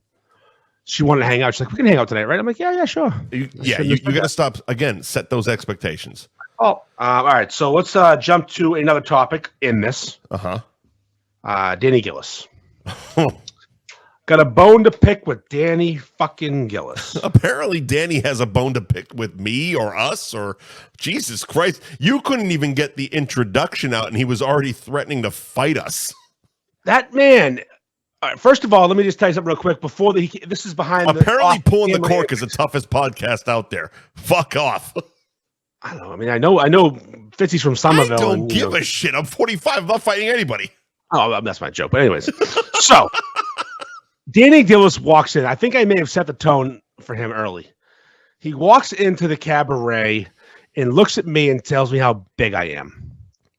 What are you, fucking 6'4"? He's got a thing with guys' size. I go, no, I'm not 6'4". Has Danny ever been inside? Inside what? Prison. No. He's got a thing with guys' size. No, Danny's a fucking union guy. He's doing great. Living the dream. Yeah, because no union guy has ever fucking been away. No, Danny just pretends like he was inside. So Danny comes in. I'm talking to one of the women of the club who didn't want to come Charlie Shucks inside you. Yes, very good. Thank you. Only twice. He tried. I'm talking to a giant Tia Carrere lookalike. You could have just said Pocahontas because that's what I remember from the night. Well, dressed as Pocahontas on Columbus Day, which is hilarious. And she wouldn't come on the show. Well, she had her reasons. I understand her reasons. Some people have lives outside that they can't talk about or be the show. But some of them come on the show and won't talk about them. And that's the worst. That's worse. Yeah, but she was fantastic. She was awesome. Giant Tia Carrere, giant boobs, funny as hell. So I'm standing there talking to her. I'm trying to can you come on the show? I'm trying to coerce her. Yeah. And Danny comes walking at 1,000 miles an hour. Malden muffler. And somehow he tells me that I'm 6'4". I said, no, I'm not. I'm like 6'1", a little strong as 6'1". He's like, no, you're not. I'm 6 feet. I'm like, oh no, you're not 6 feet. I'm 6'3", and my man's at my chin. I go, have you been telling me you're 6 feet tall? He goes, my license says I'm 6 feet. I go, you verbally tell the my license says I'm a safe driver. My license said I took an Uber that night. And I go, I hate to break it to you, Danny boy, my man. My man. You are not 6 feet tall. No, he's not. And I've learned something about these short kings who claim to be 6 feet tall. I hate that fucking term. Me too. They don't like the truth. So here I am, me, the Gill man, and giant Tia Carrere, and she's in 9-inch heels. She's towering with both of us. Yeah. I go, you're tall in real life to her, Pocahontas. She goes, yeah. I go, so take off your shoes. And I want you to tell me how tall you are. She goes, I'm 5'10". It's a big woman. Yeah. She takes off her shoes. Now she's her normal height. She's the same height as Danny Gillis. Right. The man is 5'10". He's 5'10". Stop telling people you're 6 feet. And he gets so fucking triggered because these fucking midgets can't handle the fact they're not 6 feet tall. Sorry, buddy. You ain't these 6 feet. fucking midgets. You're not 6 feet, Gilly. Love you, mean it, but settle down with your 6 foot bullshit. You're 5'10", maybe 10 and a half. You ain't even 5'11", so settle the fuck down. My man gets fucking upset. It's also a holiday. He'd been out. Charlie, 5'10" is tall to you, not to everybody else. Of course it is. Yes. No, but I'm just saying 6 feet's a number. 5'7's your number. You're 4'12". He's 4'13". Don't be mean. So now we get Gilly on the podcast, and he's coming in like a fucking... You couldn't even get the intro out. That's the funny thing. You were literally trying to give him a good intro. You were trying to pull in the cork. You were trying to give him a good intro. And he's just like, our fucking group can beat the shit out of you. I'm like, what the fuck is happening? Also, I could only hear half of it. And then he fucking turned heel real quick. Turns out a lot of the listeners, people that were paying attention, we have a lot of listeners. More listeners than them. Long shot. I don't give a fuck. I'm just throwing a little shade because you're gonna throw shade at us. We have a lot more people paying attention to this show. Maybe also a lot more sponsors, and I also like those boys. So I do too. I love them. I love that's the fucked up thing. It would make sense if it was Mo giving me shit. Yes, but him coming on, like I've done nothing but be nice to that fucking show. The kid comes on like a fucking hurricane and starts making fun of us, but not in a fun way. Because I can make fun of him. It was super aggressive and weird. Super aggressive, and he kept repeating his jokes, and I'm like, these jokes aren't funny, and you're a comedian. He hated my hair and the fact that he fucking that I go to Disney. Let me ask you something. Why are you going to Disney as an adult? Settle down, dude. Settle the fuck down. It was very aggressive. It was too much. Very aggressive. And what sucks is I've always wanted to have Gilly on because he's funny. Well, now we know. But he wasn't. He wasn't good. We'll have Brendan and Fitzy on from that one. I mean, from the pull and the cork, my boys. I love those. I've been on the show. I got their koozie up there on the fucking shelf. It's like, what the fuck, I don't know, man? I don't know why Danny comes on and wants to fucking I get it's wrestling, but be funny, be clever. Just don't be fucking aggressive and insulting and trying to start fights. Like, settle the fuck down, Gilly. Also, again, 45. I'm not going to fight anybody. I don't give a shit if you're tougher than me. Also, you're 5'10". I don't give a shit if you're Yeah, I don't know. 5'10". It was a weird night. You're 5 foot. You're still, no matter how much you want to put, buy the lift, buy those shoes. Fucking short king. All right. So that's done with Gillis. Old stripper. We had an old stripper that night. 58 years old. Yeah. No shame. Good for her. But also awful on the show. Yeah. Yeah. Finance degree from Northeastern. She's not working towards the major. She has it. Not good. But I didn't. So she sat down and she's to my right, and her left hand hits my fucking knee immediately. Yeah. And I didn't think you were going to go there, but yeah. Yeah. I'm going. I don't care. It was on the Instagram live. She didn't jerk you off, but she came close. No, she didn't. No, never touched the dick. But she was doing the fucking if you have a cat, cats like need their claws when they're fucking not scratching a post, but kind of just pulling fabric. Mm-hmm. She was scratching me like a fucking cat would in the weirdest way, my fucking knee and my thigh. But to the Instagram audience, it looks like she's jerking you off. Yeah. Yeah. And she never came close to the dick. I want to be clear with that, but still fucking weird. Well, Irish. Yeah, of course. Yeah. But also not attracted. Yeah. Not in. I know. I mean, if we're talking, if you send one of the hotter ones up there, I'll find her hand. I like that. I'll find the hand. The hand's going to find it, but this thing was just what is going on? So I'm figuring whatever. This makes her happy. She's comfortable. Now, Instagram Live sees her fucking rubbing my thigh for 20 straight minutes. Honestly, well, that's just it. It was 20 minutes straight of just the rubbing of the thigh. But it's probably just an instinct for them. It's like you're sitting next to a client and immediately you're trying to coerce money out of them. So your hand goes there, little affection, little touch, little physical contact is needed to maybe coerce a little more. So it's not an intentional thing. It's a subconscious thing that that's normal. Also, 1,000 yards stare from those eyes. She had the blackest eyes, a dollar's eyes. She was looking to the end of the world. Yeah. Most of the girls were not fully aware of the situation. Yeah. Again, I need the fucking roster from the first night. Give me that roster. It's a great roster the first night. So I didn't enjoy that, and I don't like that it existed in the world that I was getting a thigh rubbing. But yeah, it happens. No, but listen, I'm very glad. You're at a strip club and a stripper rubbed your thigh. Oh fuck! I'm very glad that it was call the lawyers. The 60-year-old one who was disgusting and not the good-looking one. Disgusting is a bit harsh. Okay, fine, but leave me don't touch me. Just don't touch Andy. It's hard enough to keep him in his seat. Don't touch him. I have a confession to make about that night as well. I have one more confession to make, and this is not news to a lot of people. Go on. A handful of people know about this, but I took the grossest shit in the Cabaret bathroom. This is the second time you've done this. I don't know what it is about that bathroom, and you got barred for farting once. That building makes me want to just let my bowels go. So our first show, me and Grimace were at the urinals pissing, and you were shitting disgustingly. Oh yeah, just letting it out. This time, I don't think he was there. I definitely wasn't in the bathroom, but he was in the bathroom. He was there. Oh, he was there for it. Oh yeah. Oh, that poor bastard. He brought us ice cream which was actually fucking delicious. I'm not gonna lie. Phenomenal. It was ice cream. phenomenal ice cream. That pistachio ice cream might be the best ice cream I've had in my entire life. And you know why? And he had to experience your shit again in a strip club bathroom. That's not a small bathroom. It's a big room. Smell should dissipate better in there than most rooms.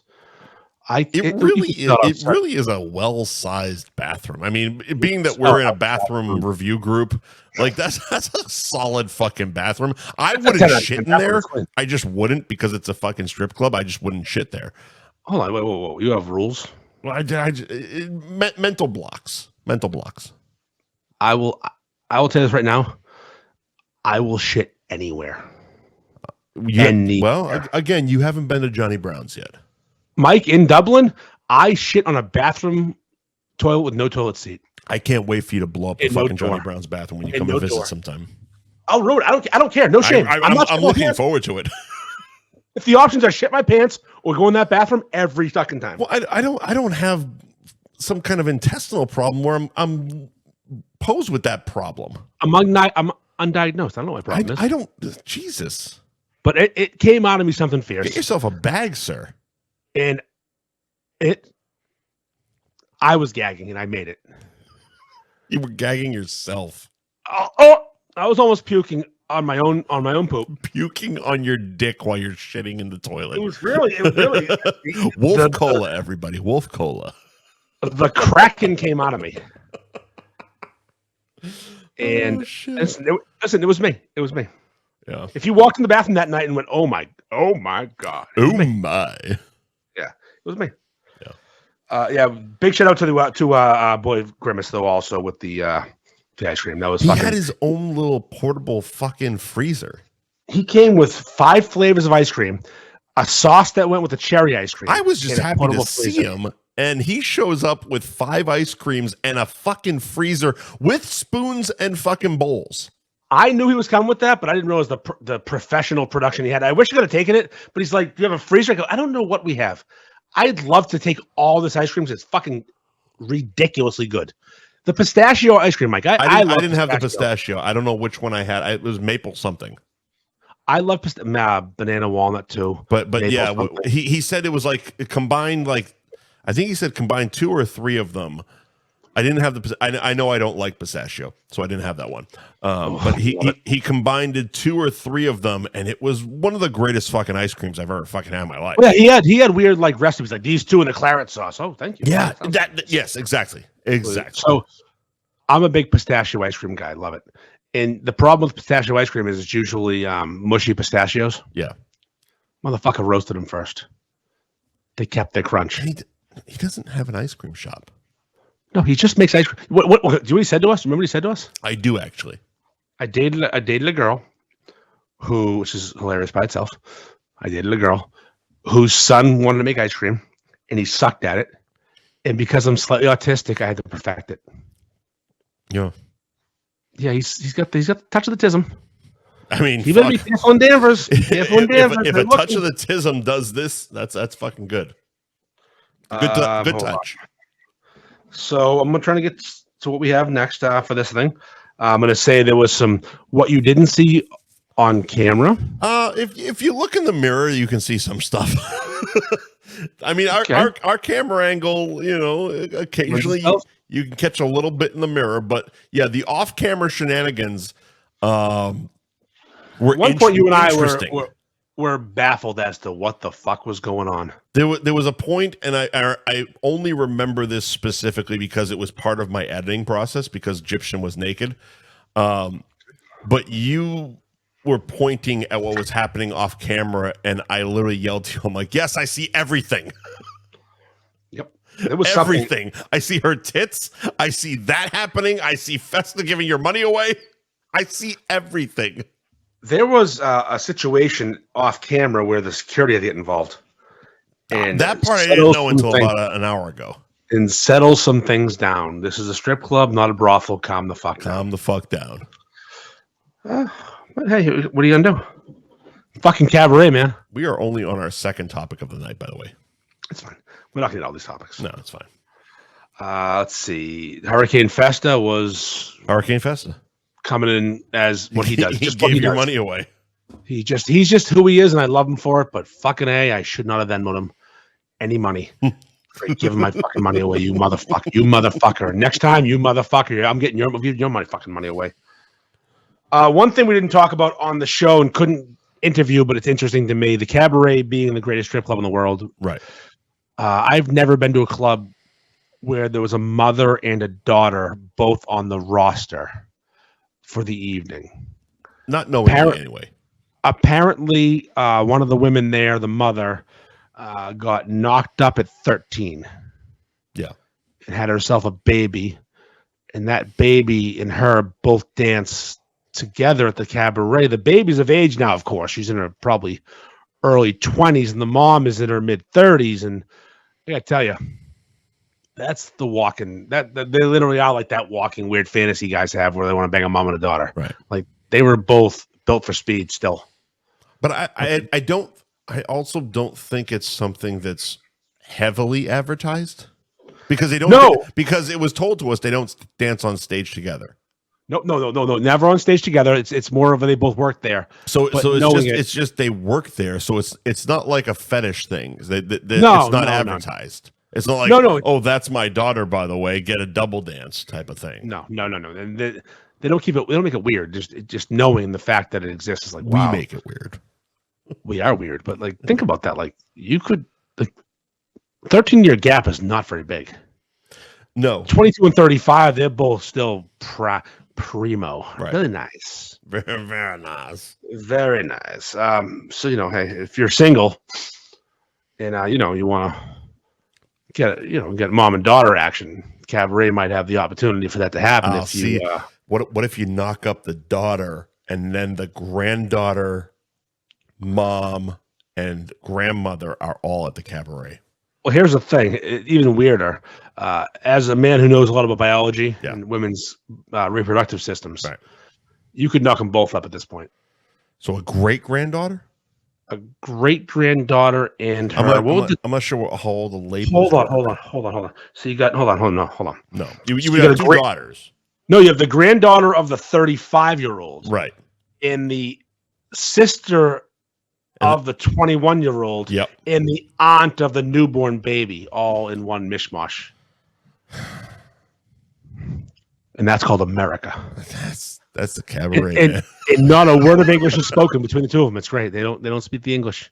No, they wouldn't come on the show because they do not speak the English. I know of the mom, the 35. I'm saying 35. She'll be 33. I'm just guessing on that. Right. I know she's been there for a bit. She's very Brazilian and she wears big glasses. Okay. Big, huge glasses. And the daughter was, I'm just trying to think. Like then what? Like you now are your dad of 2 and grandpapa to 1. Wow. Jesus Christ. The possibilities are, it's like when you go to like one of those frozen yogurt shops and they have 30 toppings and you have 12 flavors and you can make like 1,200 combinations. It sounds like Grimace's fucking dating profile. Literally. But I'm pretty sure he's the one that's going to knock them both up. You could do 1,200 combinations if you just banged them both and made babies and, auntie and uncle. And wow. They'd probably call you Tia. Tom Arnold did a movie called The Stupids. It was bad, but there was a bit in there called where he went on kind of a Jerry Springer-like show and sang a song, I Am My Own Grandpa. So I'll cut it into the reel and we'll work it in that way. Because it's way too convoluted for me to explain right now. Well, yeah, you and your references. Yeah. That confused the world. I ran a video store, pal. All right, ready? We're going to do a quick golf tournament recap. Oh, okay. So I can move the fucking needle, finally. Yes. Let's move the needle. I'm going to do a quick one because there isn't a lot of meat in that bone besides you almost killing Heidi. I didn't do it. No. We've also referenced a lot of things about it, but I guess I'll throw a quick thank you to all that helped, all that played, all that participated. We're still doing the accounting of it, but it's looking like around $8 to $10 grand that we raised for ALS research. Fantastic. Who the real MVP is that day? Who? Besides you yelling blue ticket, Courtney. Chad Labrie, the guy who was selling tickets. Who was selling tickets? Chad, who's one of the Beef Group mods, great fella, played in the tournament. He would take these sheets of tickets and walk around and yell at people. I don't think I ever met the man. You know Chad. You've definitely met Chad. But he left no impression on me. You were very attracted to him. He's a handsome young man. Oh, okay. But he was just yelling at people to buy tickets, and he sold all the tickets we could sell. Because your wife was selling most of the tickets on our hole. No. At the actual event. Venmos. No, at the actual event, the raffle tickets at the event. Oh, he's very handsome. Yes, he was. I do know who you're talking about. We sold over $4,000 in raffle tickets at the event. That's at the after party. That's fucking outstanding. The kid is he's a fucking hero. He's awesome. Love him. It's fucking awesome. Great kid, too. I've known him since I was like 9 years old. We played baseball together as kids. Wonderful guy. Golf tournament recap. You can tell the story about Fester and Heidi because I don't know what the fuck happened. Yeah, so it was later in the day. So around 12:30, me and Festa decide, all right, we're going to get lunch. We're going to go get a beef at the truck. And we take our cart. And Heidi is kind of standing just like, so the truck. She was hiding. Well, no, she was just standing there. But it was like there was a spot in between her and the truck that we could pull the fucking golf cart in. So she's waving, and we almost hit her there when I'm driving. And I'm waving out the fucking cart. At that point, annihilated. There you go. Fucking annihilated. And we get lunch. We pit our fucking cart because it was we had flattened all the tires. We're just two fat guys. We flattened all the tires.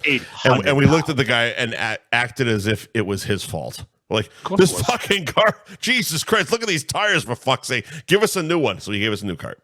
We take all our paraphernalia and dump it onto this cart. All the salad. Oh, my God, it was a nightmare. And between having lunch and getting the new cart, she had made her way up back to that hole where Courtney and Twisted Fate and your wife were, and Catherine were, and all and, Findell and McGrath and all them. So that was our home base, for lack of a better term. We weren't driving around, and I didn't tell him. There was no conversation about it, but I made that decision when we almost tipped over 3 times driving up to that cart. The first time. It was just two of us stone sober, just two fucking fat guys that almost dumped the fucking cart 3 times trying to get to that hole. So I'm like, we're just going to, in my head, we're going to park here and just fucking do our shit from this hole. There was a spot. There was a clearing. It was the girls' tee, whatever the fuck. We did it. And we get back up there. And now Heidi is there. And she's sitting in a lawn chair. And there's, I don't know if it was hers or whoever's, but there was a pink igloo cooler. Small one, like a 6 to 12 pack type of igloo cooler on the green. I get out of the cart. I was driving. I get out of the cart. And I don't know what I was just walking away from the cart. And I hear Festa start, and I turn around, and he's got it in reverse. I hear the beep, beep, beep, beep, beep, and he's gunning it backwards. I see the cooler burst apart, and I see Heidi dive out of the way. What the fuck? And he goes up the hill, and I'm like, what the fuck just happened? And he pulls back down. Immediately becomes a different person. Immediately becomes a real human being and is like, oh my God, I'm so fucking sorry. What the fuck just happened? I don't know what happened. Blah, blah, blah, blah, blah, blah. Chris, for some reason, thought that he should take it out on the megaphone. He grabbed that of all things and started trying to take the batteries out. And I'm like, just hand it to me. Because I knew what was coming later with the blue ticket thing. And yeah, I need that. I also have a podcast coming up on Tuesday, so I didn't want to fucking lose my voice screaming blue ticket all fucking afternoon. Yep. So I knew what was coming up. So I'm like, just give me the fucking megaphone. It has nothing to do with that. But, at the end of the day, Heidi was super fucking cool about almost dying. And it feels like they made amends. I hope so. At the very least. They both love salad. Yeah. So there was a massive exchange of goods. Like basically like, hey, do you do this? Yes. Okay, take all of what I have. Yes, you enjoy salad. Enjoy this salad. Take all of what I have. He didn't come to the after party, right? Festa?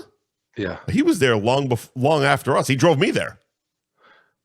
To where? The Cabaret? No. To the Italian club. Italian club. Okay. Yeah. No, he was there.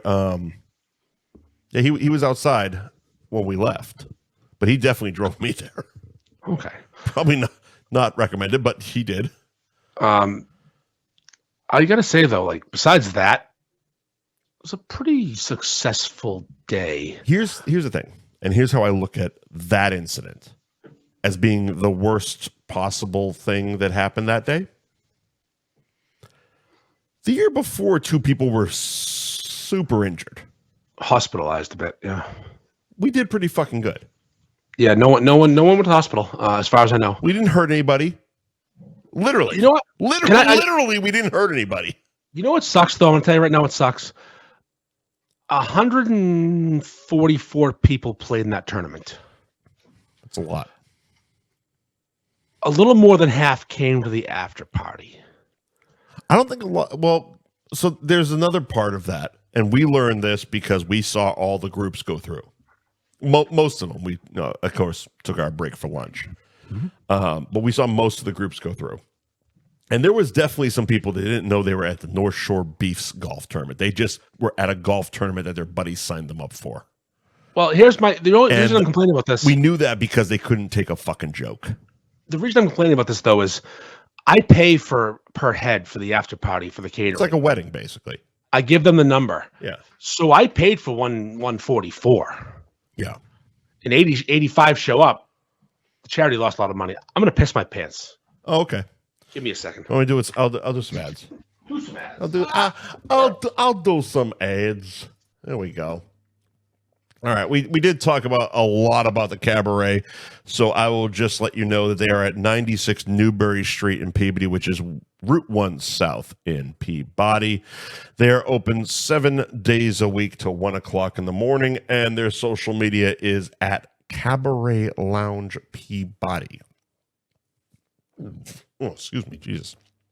It's a deep one with a hook on it. Guttural burps. It is fun that when you pull up a strip club's Instagram, your podcast logo is like the first 2 posts. Anyway, Cabaret Lounge Peabody on Instagram, 7 days a week till 1 o'clock in the morning. Next place. Winthrop, Raymond, New Hampshire, Newmarket, New Hampshire, nicksplaceonline.com. Coming back? Oh. You can order online. You can get their catering. And, of course, they literally have a link to their salad dressing because Nick's Place salad dressing. Nick's, yeah. Its own. We've talked about this. You could if you have a narrow dick, you could fuck the bottle. You can fuck the bottle, yeah. If you have a wide pussy, you can fuck the bottle. And if you have a thick dick, you lube her up with the salad dressing. Nick's Place .online is the Instagram. But of course, Nick's is Winthrop, Newmarket, and Raymond, New Hampshire. Those are our 3 that we care about right now. As I mentioned before. Jamie. We will care about the rest if you want to pay us. Oh, of course. Yes, I'll care about all the next if you want me to. Jamie's Roast Beef in Peabody, 44 Margin Street in Peabody. According to Google, open 7 days a week till 9 p.m. That's true. You can go to jamiesroastbeef.com. Of course, order online. You can check their whole menu, etc., etc. Their social media is at Jamie's Roast Beef. Have you had the Borson? A long time ago. That's the one with the special sauce, the Borson cheese. I've had them all. That's their most latest post is the Borson. We should also mention that they're down to 1 location. Yes, just Peabody. They are concentrating on Peabody to make Jamie's great again. The Borson is Borson cheese, caramelized onions, arugula, house dressing, and of course their roast beef. Boston cheese is so good. It looks fantastic. You know Boston cheese is? You've had it? I'm sure I have. I can't honestly say when or where I had it, but I'm sure I've had it. It's a garlic herb spread. You can, like, if you get a charcuterie board, it's like this. It comes in a little foil pack. It's fucking phenomenal on a cracker. Hello. Board. A charcuterie board is what the kids say. Do we have anything else for the golf tournament? Nah, we can move on from that. Listen. Play it next year. Just play. It's the best. It's literally the best day of the year. We run a ton. We raise a ton of money for charity. We have a fucking blast. I should say one thing. Hold on. No. I have one more thing. Yeah. There was a fiasco with the food truck before the tournament. There was a whole situation before the tournament, like as in weeks prior. We were supposed to have people doing things. People didn't do things. Sure. Steph, our friend Steph. Yeah. She stepped up and said, I'm going to help Donnie do beefs. Sure. But Donnie doesn't have a place to cook beefs, and there's laws involving food trucks. You have to have a serve-safe kitchen, and you can't cook at your house and make a beef. And again, against the rules. Right. Steph is very close with the people from Louis and Linfield. Louis and Linfield on Route 1. The worst spot for a shop in the world, like location-wise. Terrible. To. Well, of course, they're good. Yeah. The young man who owns it, he steps up and says that he will do the cooking of the beefs at his shop. Steph will cook them there. And not only that, I will be on the truck serving. He was on. So you had Steph from Supreme's fame, also Clam Shack. And Steph knows her beef. She knows her shit. Despite her brother and his disastrous behavior, she knows what she's doing. Kid from Louis, so his name is escaped me right this second, but Joe Marianci. I remember it because again, I was sitting with Festa at lunch and he hammered him. Oh God, what did he say to poor Joe? I don't remember, but he's just a kid. He's just a boy. He hammered him. I'm like, come on, man. He's just a boy. Literally, I'm sitting there being trying to yell across the shit talk. I'm like, yeah, it's a great fucking sandwich because he's standing on the back end of the truck. I'm like, oh, it's fucking fantastic. And he's, oh, fucker. His kid's like 20. He's young. Yeah, he's very young. So he stepped up. Yeah, of course. He stepped up and he donated his time. Sorry, that wasn't clear. Sorry. Joe from Louis and Steph Theodore, who is from Supremes and also Clam Shack and also she does things in a different same industry, but she does sales now. So Steph and Joe volunteered to help out Donnie in his truck. To help out Donnie to deliver the beef to the people. And Steph got, I'm going to say, nothing out of this besides helping out a client because Joe's a client of hers. In the ass. Of course, yeah, we all do. Not me. But no, and here's the thing, and this I actually witnessed because when we pulled up to the truck for lunch around 12:30, they were out of beef. Yes, they were. They had some trouble. And it's partially my fault too. Like as we're pulling up, she sees me, we start fucking chit-chatting. She's like, I'm running back to the shop to get a whole nother beef. Holding the side of a cow. Yeah. So they asked how much they should bring. And I don't know beef math, but I'm like, 144 golfers. Not everyone's going to get a beef. So try to figure 2/3. No, they all did. That was the problem. Well, that's why they ran out. They were fucking good. They were actually really fucking good. Listen, there's people know how to make a fuck. She's Greek. She knows what she's doing. They were really fucking good. So they made when I got there was no beefs to be had. I couldn't get one. I got something else. Of course there wasn't. Yeah, the guy who should be no beefs. Got something else. I know how this story ends, so keep going. Steph texts me, I have the beef. I'm like, yeah, I'm 3 holes away. I can't come back. She hops in some fucking random guy's car on the hunt for your boy. Yep. And brought you a junior 3-way. And some fries. And it was cold by the time I got it. By the time I got it, it was cold. But you know what? I know why it was cold. It's called wind. Yeah. It was a chilly day. But that motherfucker was delicious. It was good. And here's the things I want to just like. I had a super 3-way. It was fucking delicious. It was really good. I'm so thankful for Louis. And now this is what Louis got out of this, and this is important to know. My Instagram is pretty popular. Sure. This show's pretty popular. Right. The Facebook's really popular. Right. So a smart beef shop owner who wants to expose his shop and get some eyes on it would be well served to show up and donate their time. Right. To expose their place. And here's the thing. You also mentioned already that their location on literally the corner of Route 1 in Linfield it's not great. Is not great. You have to, they did a video today showing how to get there from the back way. But here's the other thing. My brother lives in Linfield. Mm-hmm. Loves roast beef. Loves roast beef. Loves them all. I showed him the picture that I took, and I told him about the sandwich I had. That's his spot now. He's like, because he lives right there. There's nothing else for beef in Linfield. He's probably going to be getting their pizza now. Yeah, it's Greek pizza. It's delicious. Exactly. It's delicious Greek pizza. Exactly. That's the whole point of this.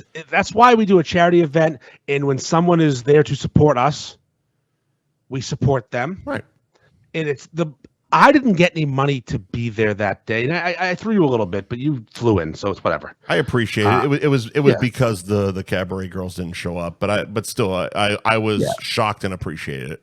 Of course, but it wasn't a lot. It was just thanks for coming, and you help. Yeah. You're a huge help that day. And again, you fly in from fucking Florida. You don't drive from fucking some city that's local. Don't ask. No, you didn't ask. Actually, you didn't ask. This is a full me thing. This is a full me thing. I get really appreciative of the people that helped that day, right? Especially you and Festu provided comedy, and also you flew in. It's obviously it depends on who you ask. I was there were some groups that weren't happy with us. That's okay. You're not supposed to be. That's the point of you. It's your job. Anyways, so I really, really, really appreciated Louis, and I will support them, and I will go. They're a tiebreaker now for showing up. Like if I have options, and Louis is one of them, that's a tiebreaker. Yeah. If not because it's better, because it's even if it's the same.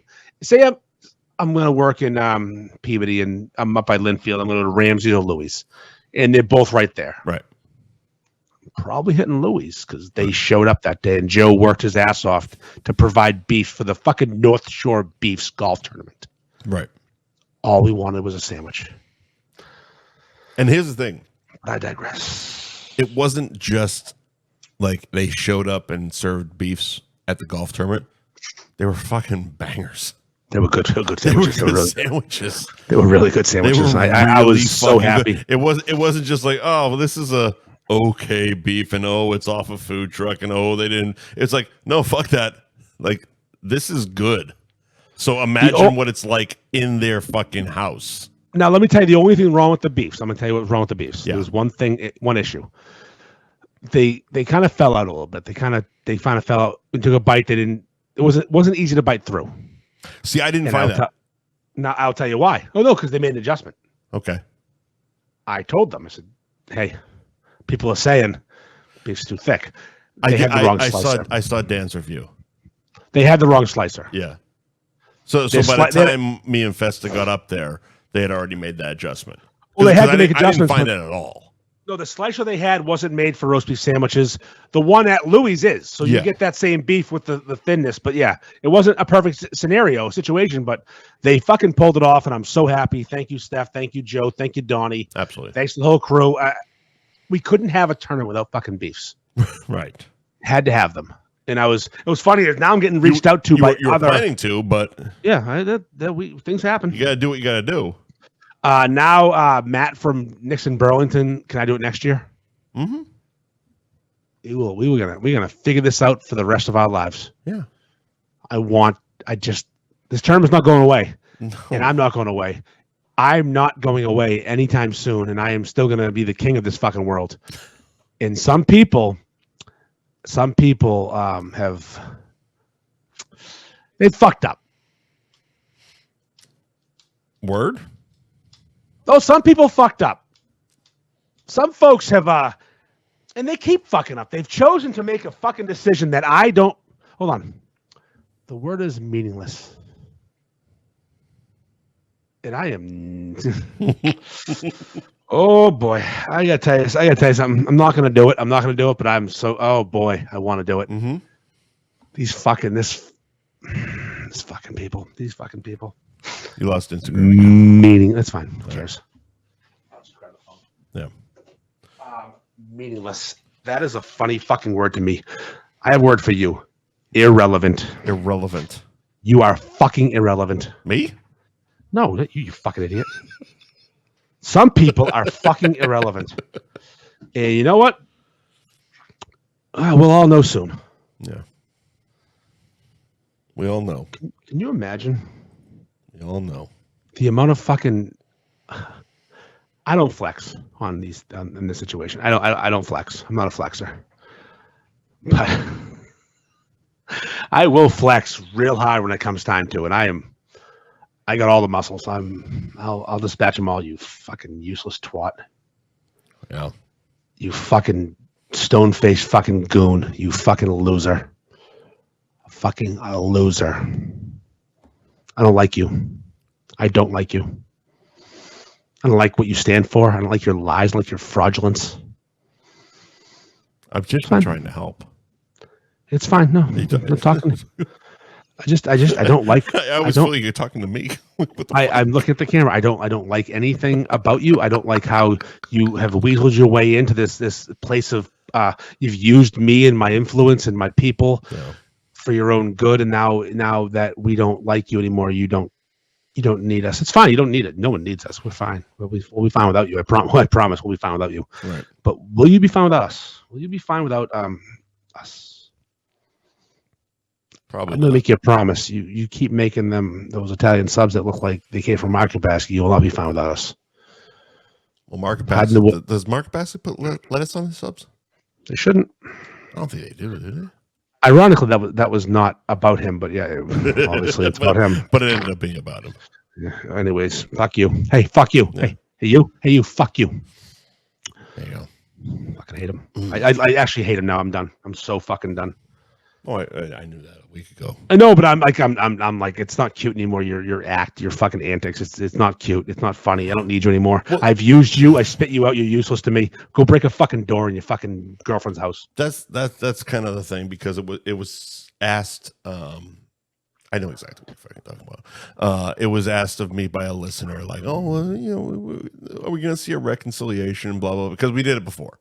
Yeah, no. And I'm like, no, not this time. No, it's got so we're at a point where it's got so much go away energy, and also that's not a good thing. It's not cute. It's not funny. It's not collaborative. It's not pro wrestling, for lack of a better term. No, not pro wrestling at all. No. It's because it was before.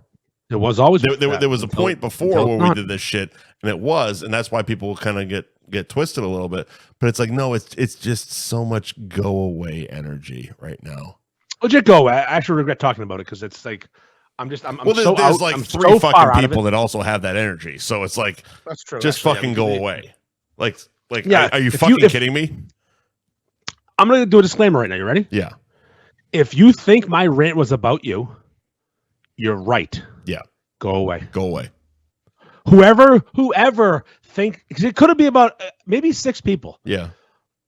Go away. Whatever if you're like, they're talking about me. Yeah, congratulations. You win. Go the fuck away. Go away. I don't like you. I don't support you. I don't want you in my life. I don't care for you. Yeah. Go away.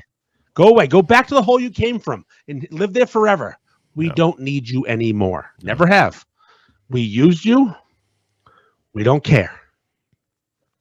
Because, I use people. I'm a fucking user. Everybody uses people. But I use people for content, and they gain benefit from me. Everybody uses everybody. But if someone brings content to the party and they have something they want to promote, right, we use each other. Sure. But you don't come biting me after. Like, my dog bit me today, and I'm still mad about it. And that's how I felt about this one. Yeah. Just, you aren't special. You're not good at your thing. You're just a fucking loser. And I helped you get there, and now you don't matter to me. I'm out. I'm all set. I'm done. I've used you. Now you're mad. Sorry. Suck my fucking left nut. Go away. Bye. Yeah. Bye. Go away. Shoo. We're moving on to Halloween. Yeah, what time is it? We can't do this for too long. We should just do our top 5 first, and then see what we have left. That's kind of where we're at right now. Yeah, because we have Halloween next week too. We're doing Yeah. I mean, Halloween is a blanket topic, but yeah, we can just do Halloween all next week. Just do Halloween top to bottom. We have nothing going on right now. We'll start with our top 5. Top 5, and then we'll jump in. We'll just quickly move on to the rest of the fucking topics. Our top 5 this week is horror movie killers. Horror movie killers. People in horror movies that do wrong things. Yep. I have a feeling we have so much overlap right now. I'm almost positive the entire thing is overlap. I think I have one that's gonna be different than yours. The rest will be all overlap. I have like. Let's see. Can we go one by one and you say yes or no? Yeah, go ahead. Art the Clown. That's number 1. Yeah, me too. Here's the thing. Okay. It wasn't until the 3rd movie. Oh, okay. It wasn't until the 3rd movie. Now, you haven't seen it. I have not seen it yet. I want you to go next. I'm not going to say. I want you to name a second killer, then see if I have it on my list. Michael Myers. Okay, 2 for 2. Yep. My turn. Jason Voorhees. Yep. Freddy Krueger. 3 for 3. 4 for 4. Now this is when things get interesting. Because my last one will not be on your list. All right. Good. It's your turn to say it, right? No, I did the last one, didn't I? I did the last one. Whose turn is it, Mike? You said Art. I said Michael Myers. You said Jason. I said Freddy Krueger. My turn. Samara from The Ring. Oh, good one. That was not on my list, actually. Was the scariest movie I've ever seen at the time it came out. Yeah. And I said, holy. Now, Samara from The Ring, that was the crawling out of the fucking well. Bitch. That's the little girl. Yeah, that's the little girl that they saved. I actually watched it over the weekend for the first time in years. Mm-hmm. Holds up. Yeah. It's not scary, but it's still fucking good. The only thing weird about it, though, is the video cassette bullshit. Because it doesn't make any sense nowadays. Oh, yeah. With the stretching video, whatever. But it's still, but I do. Do you want me to go all nerd and be like, did you watch the Japanese version? Yeah, I did, actually. Did you? Them all. No, you didn't. Yeah. No, you didn't. Yes, I have. No, I am. Really? Did you? Yes, good for you. I was watching the Grudge Japanese version. I used to be big in the Japanese horror. You. I mean, then there's this, we obviously have the classics, Chucky, Leatherface. Of course. Yeah. My honorable mentions. Who's 5 for you? Oh, I have a whole list of No, I need your 5th best. Your 5th best. My 5th best? Number 5. It's top 5. You gave me 4. What the fuck are you talking about? Leatherface. Thank you. Yeah. Jesus. Yeah. So fucking hard. All right. Calm down. Settle down. But no, I have a few honorable mentions as well. Of course. It's odd that Chucky didn't make the list. I think it's because we were going back and forth. I hate Chucky, so I'm out. Hate him. The new show actually was good. I hate Chucky. I hated him since day one. Fuck off, Chucky. No, died of fire. They did a good job with the show. He did. I'll give him that. He did. Pennywise? Huh? Pennywise? Wasn't on my list. My number 6 for me. Yeah, wasn't on my list. The Firefly gang, Captain Spaulding, Otis, and Baby from the Rob Zombie movies. Okay, yeah. I know that. I know them. They're good. He's a clown. We don't know the guy's a clown, right? Yeah, Captain Spaulding. Yeah. Okay. Yeah, he's real good. Yeah. I mean, Devil Rejects is just a straight up great movie. And for me, today, one of the best endings of a mix of movie and music. That Freebird fucking running down the highway, getting blasted apart, fucking fantastic. Mike went in the comments. Pinhead's a great one. From Hellraiser. I'm not a big Pinhead guy. I'm not a big Hellraiser guy. I went back and watched a few years ago. It's pretty good. It's decent. It's just it's never been my thing. Jack Torrance. I don't. That's a tough one for me. I don't. That's a thriller, not a horror movie. Yeah, it can be. Of course, it's scary. Then we go. I'll go Malachi Children of the Corn then. That's fine. Yeah, he's fucking. You could go also Damien Omen. Fuck Damien, little bitch. I got the group. I don't know what you would call them, but the group from Last House on the Left, the original. Or how about what's the movie? Fuck, these horror movies. They don't have like characters anymore that you like recognize. Mike Sullivan's Candyman. It's a great one. Candyman. Hey, I'm racist. I can't. Yeah, of course not. And Tony Todd didn't show up to the fucking film festival. I was at this. What about Jigsaw? He's got to get some credit for being that creative. I don't know. He's real creative, and he's also dying of cancer for 25 years, so that's pretty good. Yeah, they've kind of jumped the shark like 4 times. Yeah, no, the first few are great, though. Speaking of which, Jaws, the shark. Nope. No? No. You don't think Jaws is a great villain? I didn't say villain. It's horror movie killers. He killed a lot of people.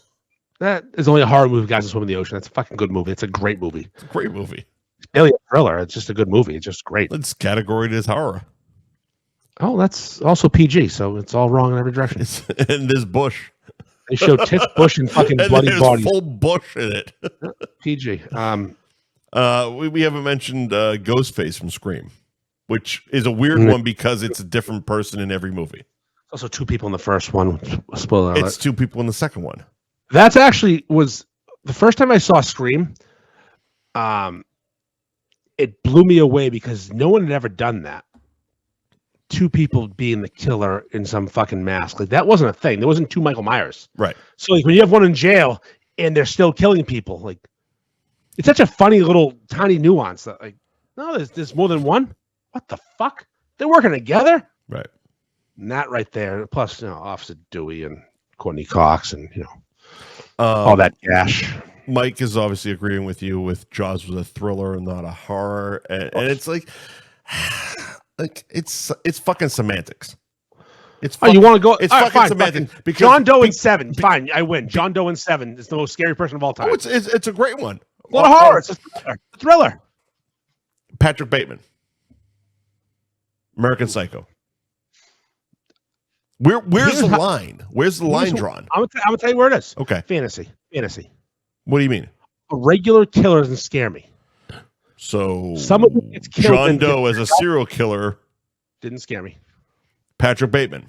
No, didn't scare me. But Jason getting up after you get fucking shot 40 times, there's horror. So you need the mythical element to make it a horror. You need to be a little. Okay, I thought you were going the other direction.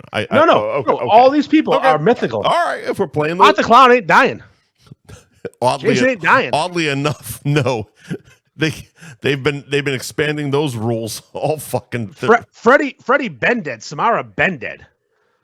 They're dead people. That's my rule. If you can be killed and not die, you are a fucking horror movie. If you are a person who does some fucked up shit, thriller. Okay, that's where I'm at. So Silence of the Lambs, thriller. But also fantasy where you get the guy from Saw. That's fantasy. He's alive, but it's a fucking whole game. It's a different thing. And then the girl steps in and does doing it. It's a different thing. Mike's saying, what about Leprechaun? I mean, only in Wayne's World. I mean, yeah, it was a horror movie. It just wasn't a good one.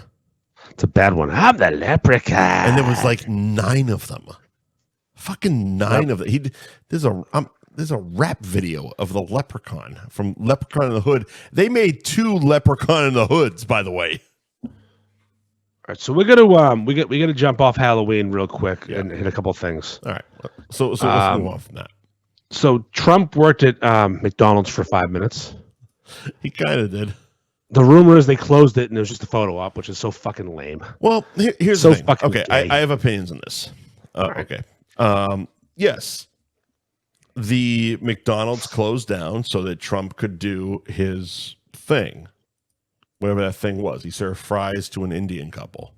In the video that I saw. It's just funny to me. I'm sorry. That's what it looked like. That's the video I saw. I didn't give okay, I don't care. It's just I didn't give a shit funny. One way or the other. Here's the thing. That's not feathers. I've never seen a political ad that swayed me one way or the other. I've never seen a political stunt that swayed me one way or the other. I don't give a fuck if he shows up at a McDonald's, a Wendy's, a Jack in the Box. I don't give a fuck what he does. Like or she does. That's the thing. Because it's going to have the same result.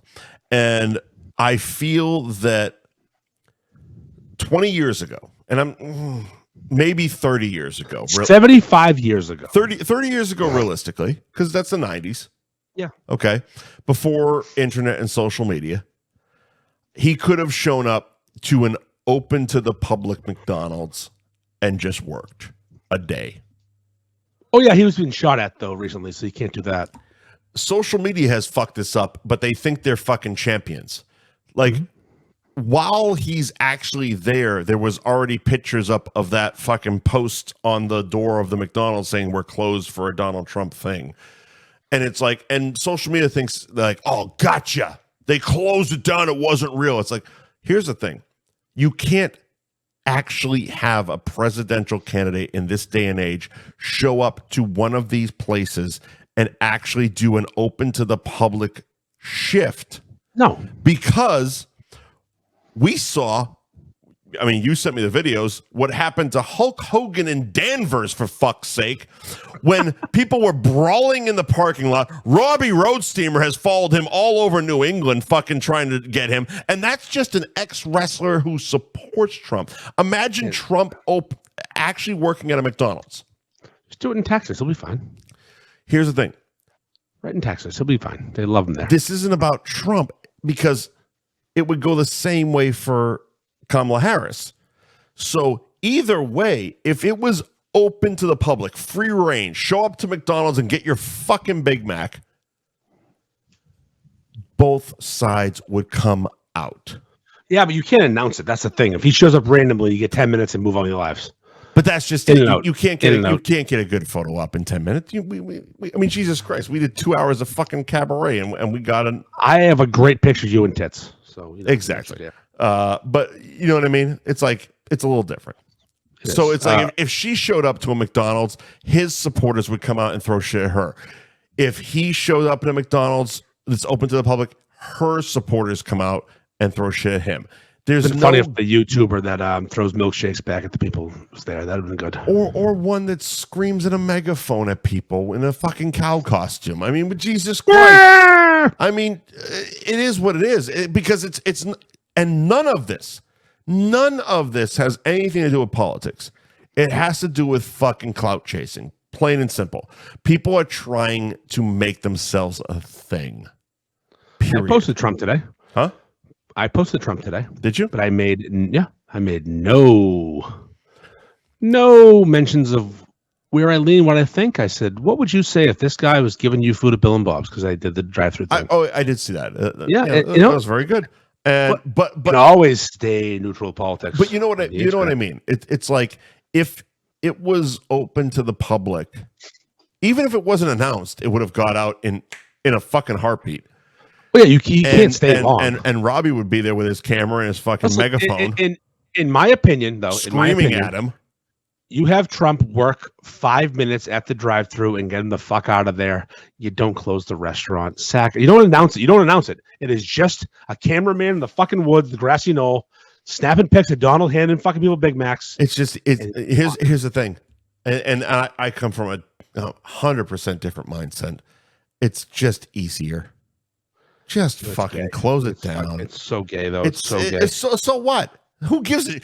Gives a shit? It's a fucking gay. The whole fucking thing is a sham any goddamn way. It's fucking gay. That's all I'm saying. It's fucking gay. Grow up. Everything show up and show up. No. Bill Clinton fucking went. Different story. That was the 90s. I'm just saying. That was again 30 years ago. Yes, you could do this shit. Bill Clinton could show up at a diner in Vermont. I've been there. I've sat in the same booth that he fucking sat in. They could have done it if they didn't need a perfect picture. They could have just been like, "Hey, Donnie, no, they can't we're anymore. doing 5 minutes. We're doing 5 minutes done." People Mickey know D's. shit. People know. People. They don't tell anybody. Just fucking keep it quiet. You can't with people like that. It's fucking gay. No, it is.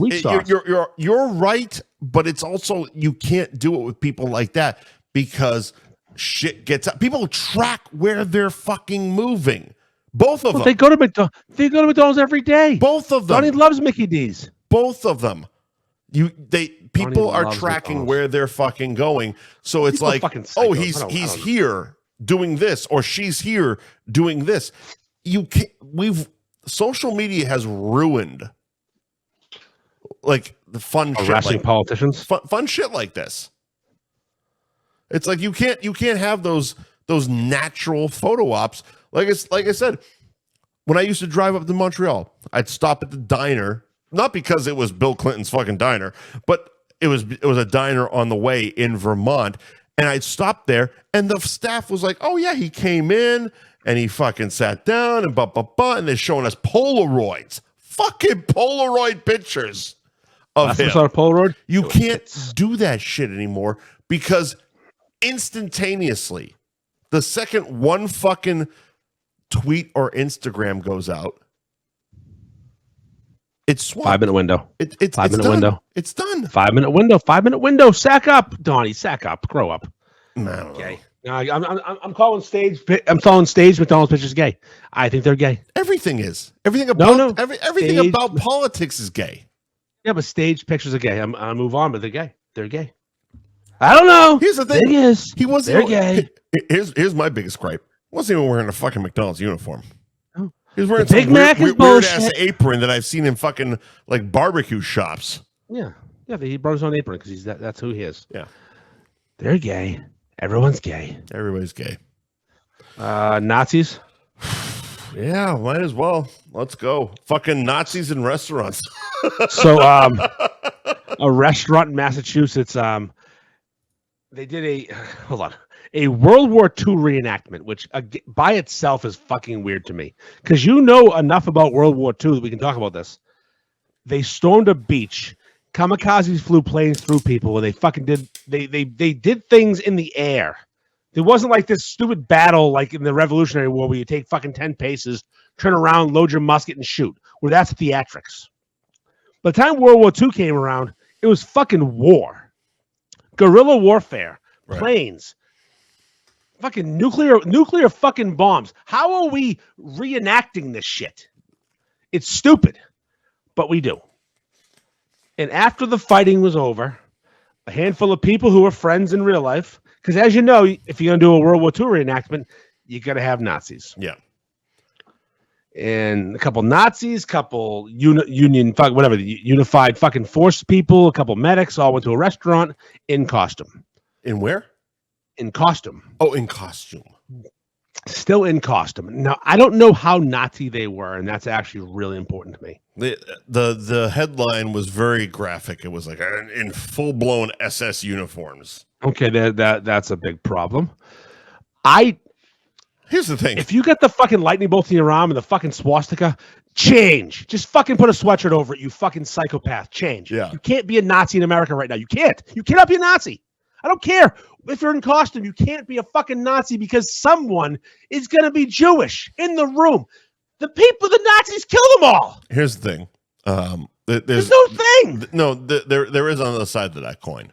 There's no there is. If they had a swastika on the other side. Here's the thing. Nope. Here's the thing. Nazis got to eat too. Yeah, I know that's what you want to say. That's no, the joke you're going for. But in all, yes, they probably you can throw if they had the logos and shit on the jacket or whatever they have, take the fucking jacket off. But also, in this, it's 2024. Like you can't. There's no such thing as a fucking Nazi. Like if yes, there is. No. Listen to me for a second. Like the uniformed German military Nazi. Well, yeah, they're gone. That's not a thing. So if you see a guy at a diner having a cup of coffee and a fucking waffle and there's 3 other guys with him in German military gear. I'm like, oh, they're definitely dressed up for something. Mike, they're not actually Nazis. If I saw that, and I am not a Jewish person, I would say something. Get the fuck out of here! What the fuck's wrong with you? I would say, get the fuck out of here! What the fuck? What is your deal? I wouldn't. Man? I'd say this. You can be anything you want to be. I wouldn't. Don't be a fucking Nazi. I would be a Nazi. I would look at, and again, this comes from we come from different places. There's a theatrical element behind it. Never in a diner. If you're sitting in a diner and there's 4 fucking guys, and they're not causing a scene. They're just, I'm causing. They're sitting there having their waffles. Nope, not okay. Nope, not in my world. They're definitely dressed up for a I don't part. care why they're doing it. They made a choice to go into public dressed as Nazis. Again, no, not a great choice, but also not a condemning one. And not one. No, it's not a condemning one. I condemn. Absolutely not. And it's also not something that the restaurant should have to apologize for. No, they should have told them to leave. Like, the restaurant should have just been like... They should have said leave. They should have said, fucking get out of my restaurant, you dumb motherfucker. How do you think you wear a fucking swastika in 2024 in a fucking restaurant? Get the fuck out or change. That's the answer. Don't apologize after the fact. You're a pussy. Well, tell them to leave. They could have asked nicely also. Like, hey, just... I was at Patty... take the fucking... No, just... Hey, man, take the jacket off. I was at Patty Kelly's one time, and my friend Dave was in there. If they gave shit after you said take the jacket off, okay, different fucking story. They pushed out and didn't say a fucking word and went to social media. Of course they did, because that's where we are in life. We don't actually do confrontation. We just blanketly fucking we don't condone. Of course you don't condone Nazis. You're a fucking diner in Massachusetts. Of course you don't fucking condone it. But Jesus Christ, it's like, why are we making this a thing? Well, I'm gonna tell you. It's not like Nazis are regularly streaming in. It's like, this diner is a hotbed for Nazi activity. Well, not around here, but down south we got some Nazis. Well, we're not down south. I am, but we're not down south. I was at Patty Kelly's one time. It was after a softball game, and my friend Dave was on my softball team. Had a sleeveless shirt on. It was a reenactment. People are overreacting. Thank you, Sully. If you're taking his side, I'm taking my side. I'm taking. No, listen. No. It wasn't with the reenactment. Do the reenactment. Change your fucking shirt after you're done reenacting, because we don't do Nazi things. Okay. In America. I'm gonna put it this way. So 2 years ago, I was up in Rhode Island, and for 3 days straight, walked into a hotel lobby asking for towels, drenched in fucking horror blood.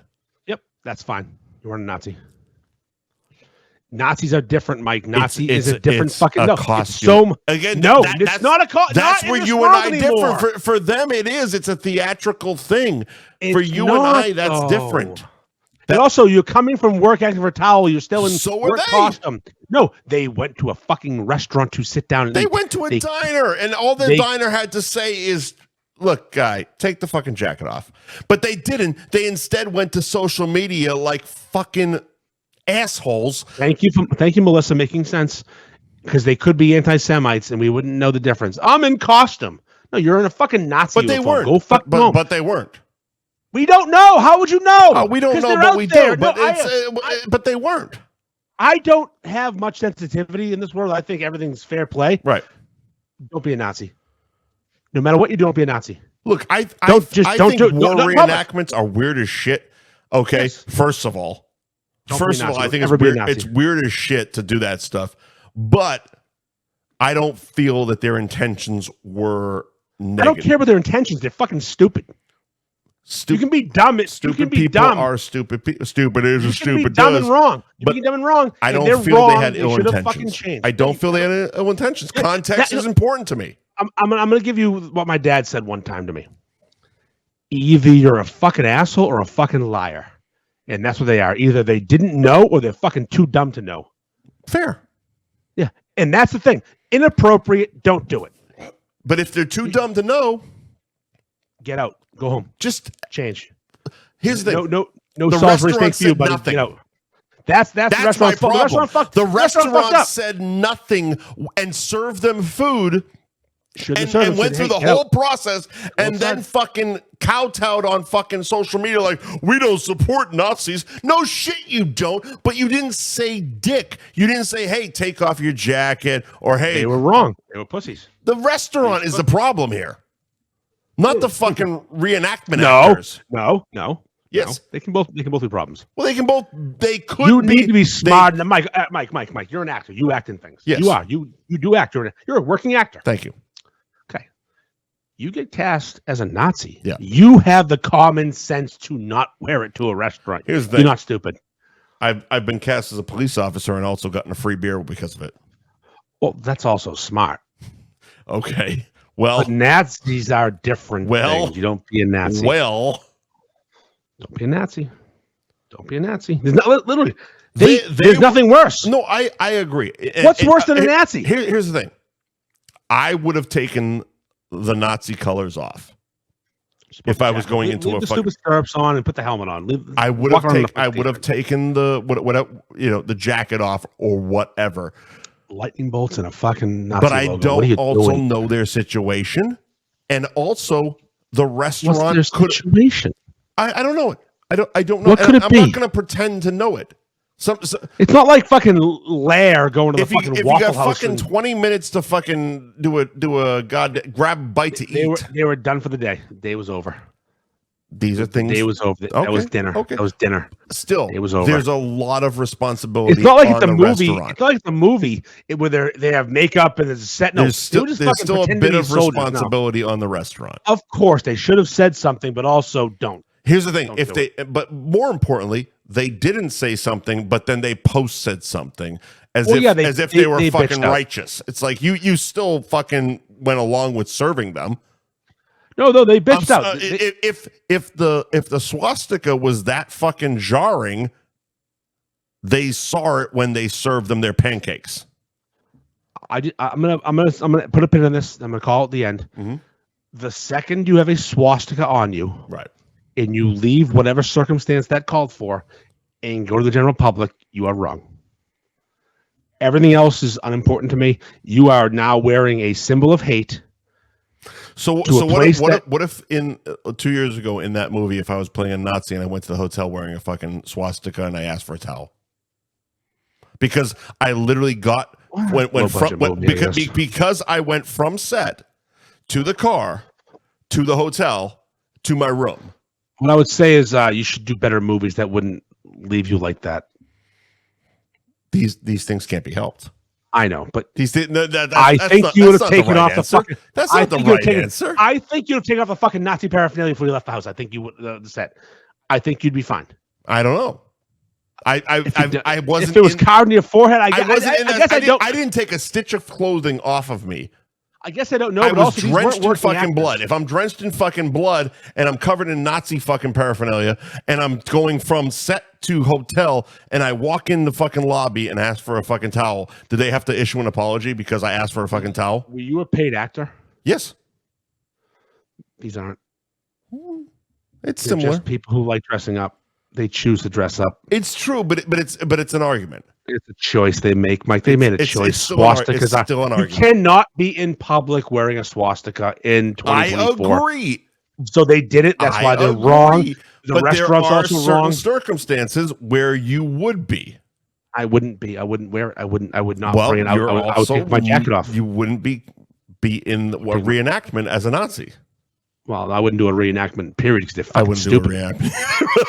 I mean, if I'm doing a reenactment, I'm either freeing the slaves in the Civil War. I'm pretty sure fucking the cast of Inglourious Bastards went back to their fucking hotel every night. Yeah, because that was a real movie. It's a movie, and you go back to your hotel and you take your shit off and you wash off. But at a certain point, you cross people in public. No, they never left the set in Nazi stuff. That's a terrible example. It's not a terrible. It's a realistic fucking Tarantino movie. They didn't leave the set in Nazi shit. You don't know that. I do. It's a fucking Tarantino movie. The $40 million budget. They didn't leave the fucking set with that. They took it off there. No one's walking around with a fucking. Come on, that's silly. You know that's silly. It could happen.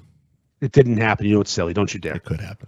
It did. That's a psychopath. Then that's an asshole looking for trouble. No, it isn't. Yes, it is. He's going out. It's a guy who doesn't want to fucking change in a goddamn camper and wants to go back to his house. You're wearing Nazi stuff. You're going to be an asshole. Settle down. You know it's true. You don't. It also, it's a fucking jacket. Take it off. Especially in Inglourious Basterds. No one's telling you to. If it's be a fucking Nazi again, in public. like I said, if it's just a jacket, take it off. Yes, I agree with that. That's what they were wearing jackets. It's all it was. That's also jacket. On the restaurant saying, take your fucking jacket off. It's offensive. Yeah, there's probably some fucking 16-year-old girl at the hostess station going, tell the manager. There's a manager at the diner. Oh, the manager at the diner. I'm sure he's fucking A1 top guy. Oh, I'm sure he's a fucking half a retard, but he can still say, hey, that fucking swastika is offensive. Take your jacket off, pal. Speaking of racism. Is this how we're going to segue into beer sampling? Yes, I got to fucking no. We're going to fucking cunt of the week. Oh, we're going straight to cunt of the week? I gotta fucking. It's like fucking 10 o'clock. I gotta go to bed. All right, calm down. I try to live my life every day. Keep out of strife. Come what may, I try to do unto others as I'd have them do to me. But it can't be done for everyone, and now it's plain to see. You are a cunt. If that's thinking cunt, say it ain't true, but he'll tell you you're motherfucking cunt. You are a cunt, motherfucking cunt. Everybody knows from your head to toes you're a big fat stinking cunt. I was called a racist. Down. Ironically, here am I defending the fucking world against the Nazis. I was called a racist today. You are a racist. No. I'm racial. Racial Ray. There's a difference. I'll do a quick Cliff's Notes version of this, though. I went to a roast beef shop for lunch today that is called Village Roast Beef in Marblehead. Mm-hmm. I walk in. It's the man behind the counter was Hispanic. The man making the sandwiches was Hispanic. The entire building of all the patrons were Hispanic. Yep. All the little pictures they put everywhere were pictures of Hispanic food: tacos, quesadillas, burritos, beef and beans with rice, tortillas. I'm gonna piss, but keep going. Yeah, that's fine. I'll keep going. So here I am at this this roast beef village roast beef in Marblehead.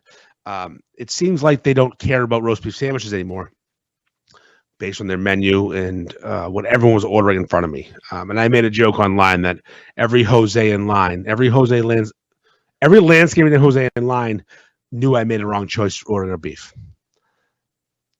Pointing out that everyone there is Hispanic is not saying it's a bad thing, but I should have known better to order a beef from a place that is filled with people who are not ordering beefs and they're ordering Mexican food. And the men who work there are Hispanic. And everyone there was telling me this story that I shouldn't be getting a beef sandwich because it's going to be bad. So I posted a picture. It looked decent. It wasn't. It was terrible. Fucking gross. It wasn't the best beef. They didn't send their best. That's so racist anyways. And I get called a racist for mentioning the fact that the people that were there in a non-derogatory manner, just noticing the clientele was Hispanic and the people that worked there were Hispanic and they all ordered things other than beef sandwiches and all ordered food that would be Hispanic in culture. Like, again, empanadas, quesadillas, burritos, churros, tacos, beef and beans with rice, all these things. And someone goes, oh, it's nice to see thinly veiled racism is still alive in America. But, buddy, fuck you. Did I mention anything bad about mis amigos? I don't. It's just an observation. It's a fucking observation that at the moment when I walked in, I should have known this isn't the best place to get a roast beef sandwich because no one is ordering them in the building. And no one back there looked Greek. So maybe it's not the fucking go-to spot for a roast beef in Marblehead. And the fucking white knighting and the what's the word? I hate the culture now. Everything's not racist. You can mention someone's heritage, someone's race without it meaning something. But in this situation, yes, it meant something. The people of Hispanic descent knew better than to order a fucking beef from this place. They were ordering everything else besides roast beef sandwiches, and I'm a racist asshole for noticing. I could hear you And the screaming from the bathroom. I knew how exactly Yes, I angry yell you a were. bit. It's just the fact that someone is Hispanic, and I noticed it doesn't make me racist. I noticed it. No, they here's didn't get a the fucking funny thing sandwich. about that, because I saw the post and I laughed at the post. I thought it was a funny review. And then I started to scroll and I saw the comment. And I'm like, where the fuck was the I think they said like Thinly veiled racism. thinly veiled racism. I'm like, I didn't loud in catch America. that at all. So I scroll back up, and it's amazing when you read something when you're looking for racism, how it You'll comes find it. across. And it's like, oh, so he mentioned people of a different race. So that makes it racist because you're looking for it. Bill Burr has a tremendous joke about this. Go ahead. It's you walk into a room, you notice there's a lot of fucking Asians in there. Yeah. And there's nothing wrong with the room, but you notice a lot of fucking Asians in there. Say to your friend, hey, there's a lot of fucking Asians in here. And they like, well, you racist? No, I'm not fucking racist. There are a lot of fucking Asians in here. There was a night I was out with a bunch of friends. One of them was black. Oh no. And it was actually right after I had done a movie. I forget which one it was, but there was A movie. black people on the set. And I was telling the story to my group of friends, and I started to say, and I was talking about the black people on set. I'm like, oh, and there was a black guy, and some random ass fucking person in the bar taps me on the shoulder and go, you can't, white guy, by the way, you can't say that. And I go, Is it a black guy? and no. The white guy behind me that we didn't know taps me on the shoulder and says, you can't say that. And I go, say what? He goes, you can't say black guy. And I look at my buddy Dave and I go, Dave, can I say black guy in this story? Who is the black guy, by the way? The black guy. And he's like, yeah, what So I the am fuck black. is the problem? And the guy just kind of, turtled himself. Well, the white people are the worst. We are the absolute worst when it comes to stuff. We are terrible, especially the easily offended white people are just the fucking worst. It's like, calm the fuck down. Let the people who should be getting offended get fucking offended first. Stop That's trying to save everybody. Yep. White knight at its finest. All right. Is that your kind of the week?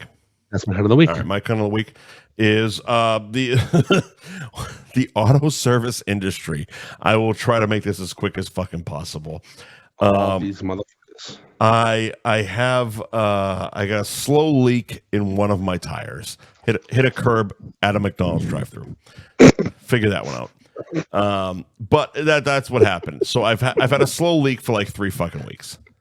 And I've been pumping $2 every 4 or 5 days into a fucking gas station air pump and fucking filling the tire up. And it's super slow leak. And today I had my day off. I was like, all right, fine. I have, bookmarked it. Let's go fucking get a new tire. Go over the Firestone. It's literally right down the street here in Delray. And I walk in. There's nobody in the fucking lobby. 3 guys that seem to be not interested in saying, how can I help you, sir? And I'm staring at all 3 of them, waiting for somebody to just fucking acknowledge me, first of all. Hello, I'm important. Just say, how can we help you today? We sell things. You're here. How can we take your fucking money? Jesus Christ. First of all, oh, you fucking cunts. So finally, the oldest of the 3, shocker, actually fucking says, no, he doesn't say anything. He just kind of picks his eyeballs up and nods at me. And I'm like, all right, fine. I guess I'll talk to this fucking asshole. So give him my information. And as I'm giving him my information and telling him that I got a slow leak, I just need to repair. I just need to replace 1 tire on the car. The 20-something-year-old with fucking AirPods in goes, We got 2 appointments left in the day. We're not going to get to this car today. He turns around to him and says, how long does it take to change one tire? I was thinking the same fucking thing. How long does minutes. it take to change? Exactly. 12 fucking minutes. And what time do they close? 7. I was there at 4 p.m. And the kid repeats to him, we got 2 appointments today. We're not going to get to this car. He turns back to me. I guess that child is his boss. I don't know. But he turns back to me, shrugs his shoulders, and says, can you leave your car overnight? For a fucking tire change. 12 minutes. I go, no, I can't. He goes, and as I'm saying, no, I can't, I also follow up with, when can I come back? Well, we open at 7 tomorrow. Show up at 7. Right as we open up, leave your car for a few hours. How long does it take to change a fucking tire? 12 minutes. Leave your car for a few fucking hours? Now, here's my thing. They work on commission. Your sale sucks, and it's a waste of a bay. That's my opinion. If you wanted 4 tires and an alignment and a brake check, you were in and out of there in 2 hours. Here's the thing. Sales sucks, and they're run by assholes. It was the easiest, however much that tire cost, money they would have made. No, you take a bay, steal a bay. Now, these people suck. I used to work in this industry. These guys are assholes. They are looking for more bang for their buck, and you're a waste of fucking time, but that's their problem. They aren't doing it right. They're supposed to accept you and give you a fucking service. Give you service. Because you know what that means? They take care of you now. The next time you might buy more. And you become a customer. And here's the thing. And here's what's going to happen. Because the same shit happened 2 weeks ago. I got a spare fucking fob for the car. Okay. And originally, my brother was going to be coming down to Delray last weekend when I was coming up for the golf tournament. So he was going to be using my car. I was going to give him my spare fob. Spare fob didn't work. Okay. Gotta fix this. How do I get a new fob? So first thing, call the Nissan dealership here in Delray. An extremely cunty asshole answers the phone. Yeah, service department. Hi. How much and how long would it take to either repair or replace a fob for a Nissan Rogue? 2 weeks. 600 and at least an hour and a half. 600, huh? In my brain, I'm like, well, that's fucking insane. Okay, thank you. Hang up the phone. Google fob replacement Nissan Rogue, Delray Beach. Locksmith, right down the street from my fucking house. Call that number. Extremely pleasant tone of voice. Same question. How long, how much to replace or repair a fob for a Nissan Rogue? Okay. 150, 10 minutes tops. Wow. I go, can I come over right now? He goes, well, I'm on a job. I'll call you when I'm on my way back to the shop. It should be about 20 minutes. Legend. Literally less than 20 minutes later, my phone rings. I'm heading back to the shop. I'll be there in 25 minutes. I go, I'll meet you there. I met him there. That's customer service right there. That man's a legend. Met him there. I was in and out in 15 minutes and happily gave him $150 for a fucking brand new working fucking spare fob. And it cost him $8, but you're happy. He's happy. I don't give everyone a shit. Won. It was everyone won. Like, seriously, what the fuck is wrong with this industry? Because these are the Firestone fucking asshole and the fucking Nissan dealership cunt are the literal reason I don't take my car in for repairs, to my own detriment. I'm sure I'm fucking myself in the long run on this one, but it's like every time I've gone in literally for an oil change, 3 hours and fucking $200. It's a fucking oil change. I go to Valvoline, I don't get out of the fucking car. 20 minutes later, here's $70. Go fuck yourselves. And I don't have an estimate for $2,200. You fucking twats. Right. You go buy some Fix-A-Flat and fix your own fucking flat tire. Grow up. That's just, I'm not a car guy. I'm not a car guy, and I don't mind spending a little extra just to have some adult fucking fix it for me. It's idiot proof. You broke the seal on the fucking sidewalk. Now you're telling me these things. I need help. No, Fix-A-Flat will fix your problems. When you hit that curb, you fucking you pump your sidewall a little bit. It's so infuriating. But like, how the fuck? Like, it's amazing to me that this can be that business. It's a terrible because they allow it because people keep going back and keep going back, and then the fact that Firestone is doing that's embarrassing.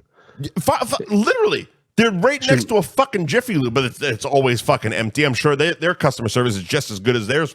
Fucking Firestone. I'm sure they're owned by the same fucking assholes. Being bought up by Valvoline very quickly for that reason because they stink. Seriously, like how the fuck fuck them all. do you fuck them all. One tire? Just pop it off and pop a new one on. And here's my money. I don't give a shit. I didn't get to the price yet. And I didn't give a shit what they were going to charge me. I just needed a new fucking tire. And overnight, 12 minutes. It's a fucking tire. I can change a tire. I just don't have a new tire. Hundreds of tires in my life. I've done the machine. I've done it all. 12 minutes. Including balancing. 12 fucking minutes. Amazing. You put the little arm in the machine, it spins the fucking thing off the rim. You put the new one on, arm goes back on. You fucking hit that compressor, pop it up, check the inflation, put on the balancer, throw a couple weights on, boom, back on the rim, seal that 12 minutes, you're out of there. That's the problem because I'll fly down and fuck with the tire off you. Well, no, the problem is I'm down here and I've only been down here for a few fucking years. I don't have my local fucking mechanic. Like I used to be able to go over the Gators and they fucking fix it over in Linfield, Peabody, or whatever the fuck they are. But it's Peabody. Peabody, yeah. But it's like now I'm down here. I don't know anybody, so that's why I'm going to the name brand places first. You gotta find someone, Mike. I gotta fucking find somebody. Find a Jose, a Hose B, and fix those tires. Fucking Delray mechanic just to fucking pop a tire on the bitch. Maybe that Delray group you're in that you're trying to troll.